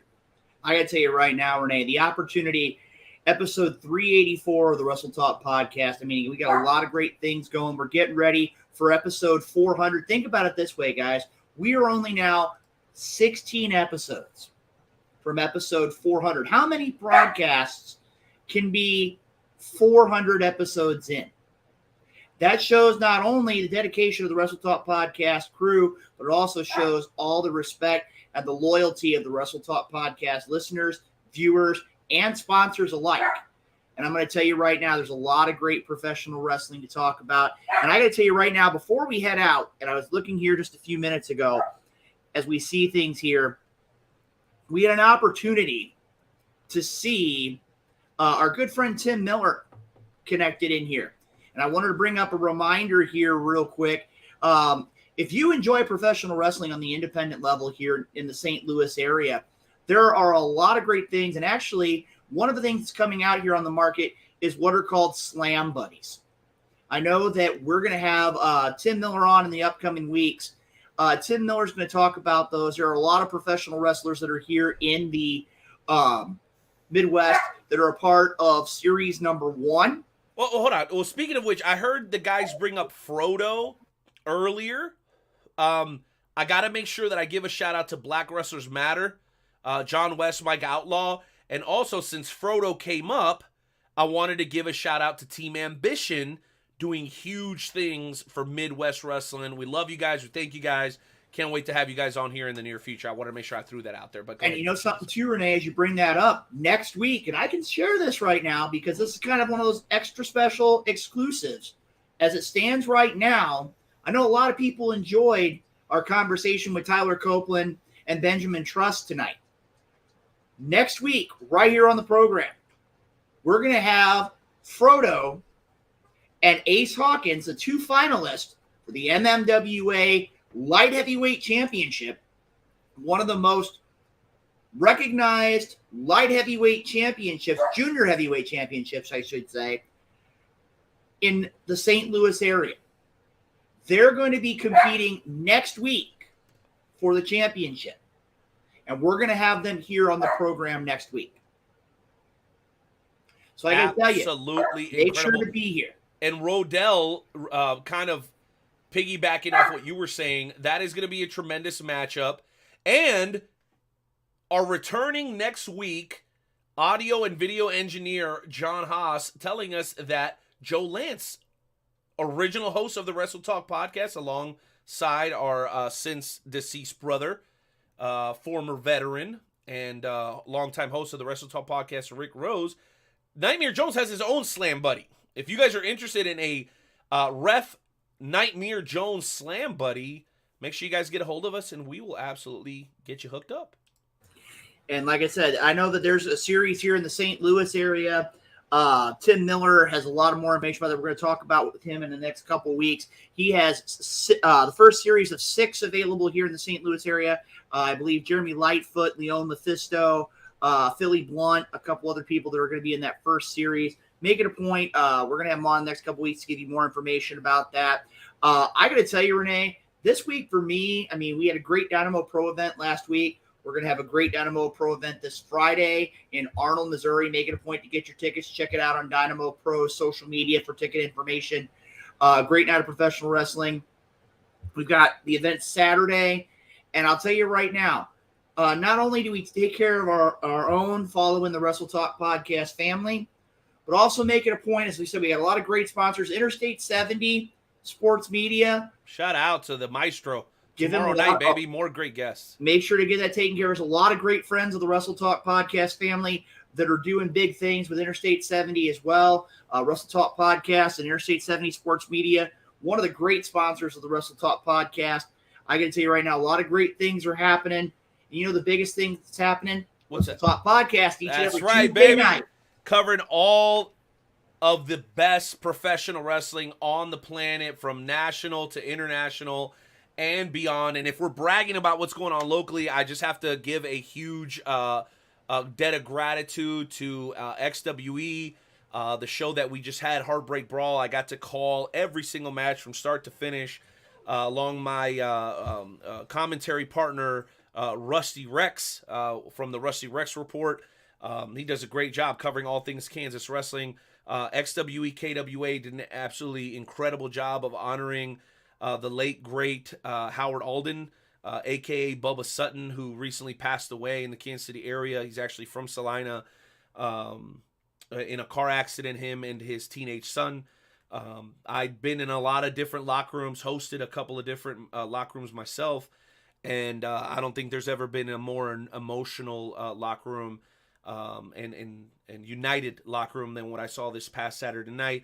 Also, the company that gave me my first opportunity to call matches ringside, KCXW, April 23rd at Soccer Nation in Kansas City, Kansas. Shout out to Jason.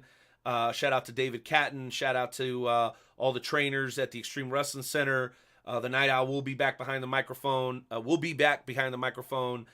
In April for them, and I can't say enough good things about what's going on here in Kansas City. Not to mention that our friends over at Journey Pro, Luke Roberts, actually have a new venue. They're leaving Blip Roasters. They're going over to a new place.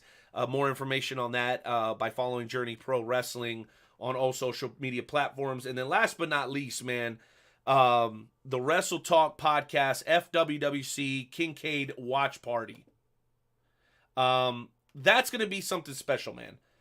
When we are able to come together as a pro wrestling community to celebrate what we love. Because a lot of times on these podcasts, bro, it's negativity. It's about what we hate. It's what we don't love. It's about how terrible Goldberg is or whatever. But when we can get together and celebrate the sport that we love and get a hell of a deal, mini-con, unlimited gameplay, the obviously the pay-per-view night one, and just being around other wonderful people in the pro wrestling community, I mean, you really can't beat that. So if you guys want more information on that, we're going to be updating the events page at WrestleTalkPodcast.com. So make sure you guys keep your eyes open for that. Okay? All due respect, guys, we're going to go ahead and close out this episode. Skywalker is an honor and a pleasure. Eventually, you're going to see myself and Dick Douglas back together. We're supposed to be doing this twice a month. And he's either out with Hollywood starlets or hanging out with his grandpa Joe Biden or something in between, but the guy can't seem to make a show. And guess what? We're getting better each and every single week. Hopefully you guys can see the difference in the presentation. Obviously we've always had the best guest, Skywalker, so that goes without saying, but hopefully the presentation is starting to resonate with you guys and make an impression on, you know, how we're trying to improve and bring the best possible product forward that we can for you guys on behalf of Wrestle Talk, the FWWC, and of course, all of our wonderful sponsors. Skywalker, final thoughts. I got to tell you right now, it's a great show. Thank you to John Arezzi. Thank you to Tyler Copeland. Thank you to Ben Trust. Thank you to all the viewers. I got to tell you right now, episode 384 was great, but episode 385 is going to be even better. Make it a point to check us out on social media. That's all I've got. I'll see you this coming Friday in Arnold, Missouri. That's all I got. Night Owl. Let's go ahead and close it out, guys. And one more time, because we're getting a new version of this song next week, baby. One more time, the legendary DJ Money with our High Spots intro, guys. This is the last week. You got to hear it. We're going to get you something fresh and new coming up next week. So we'll hit you with that as we make our way out of here. Grace and peace to everybody. God bless. Take care of yourselves. And remember, we're available for you 24/7 over at WrestleTalkPodcast.com. Mic check, mic check. Yeah. All right. Wrestle Talk Podcast. DJ Money. Yeah.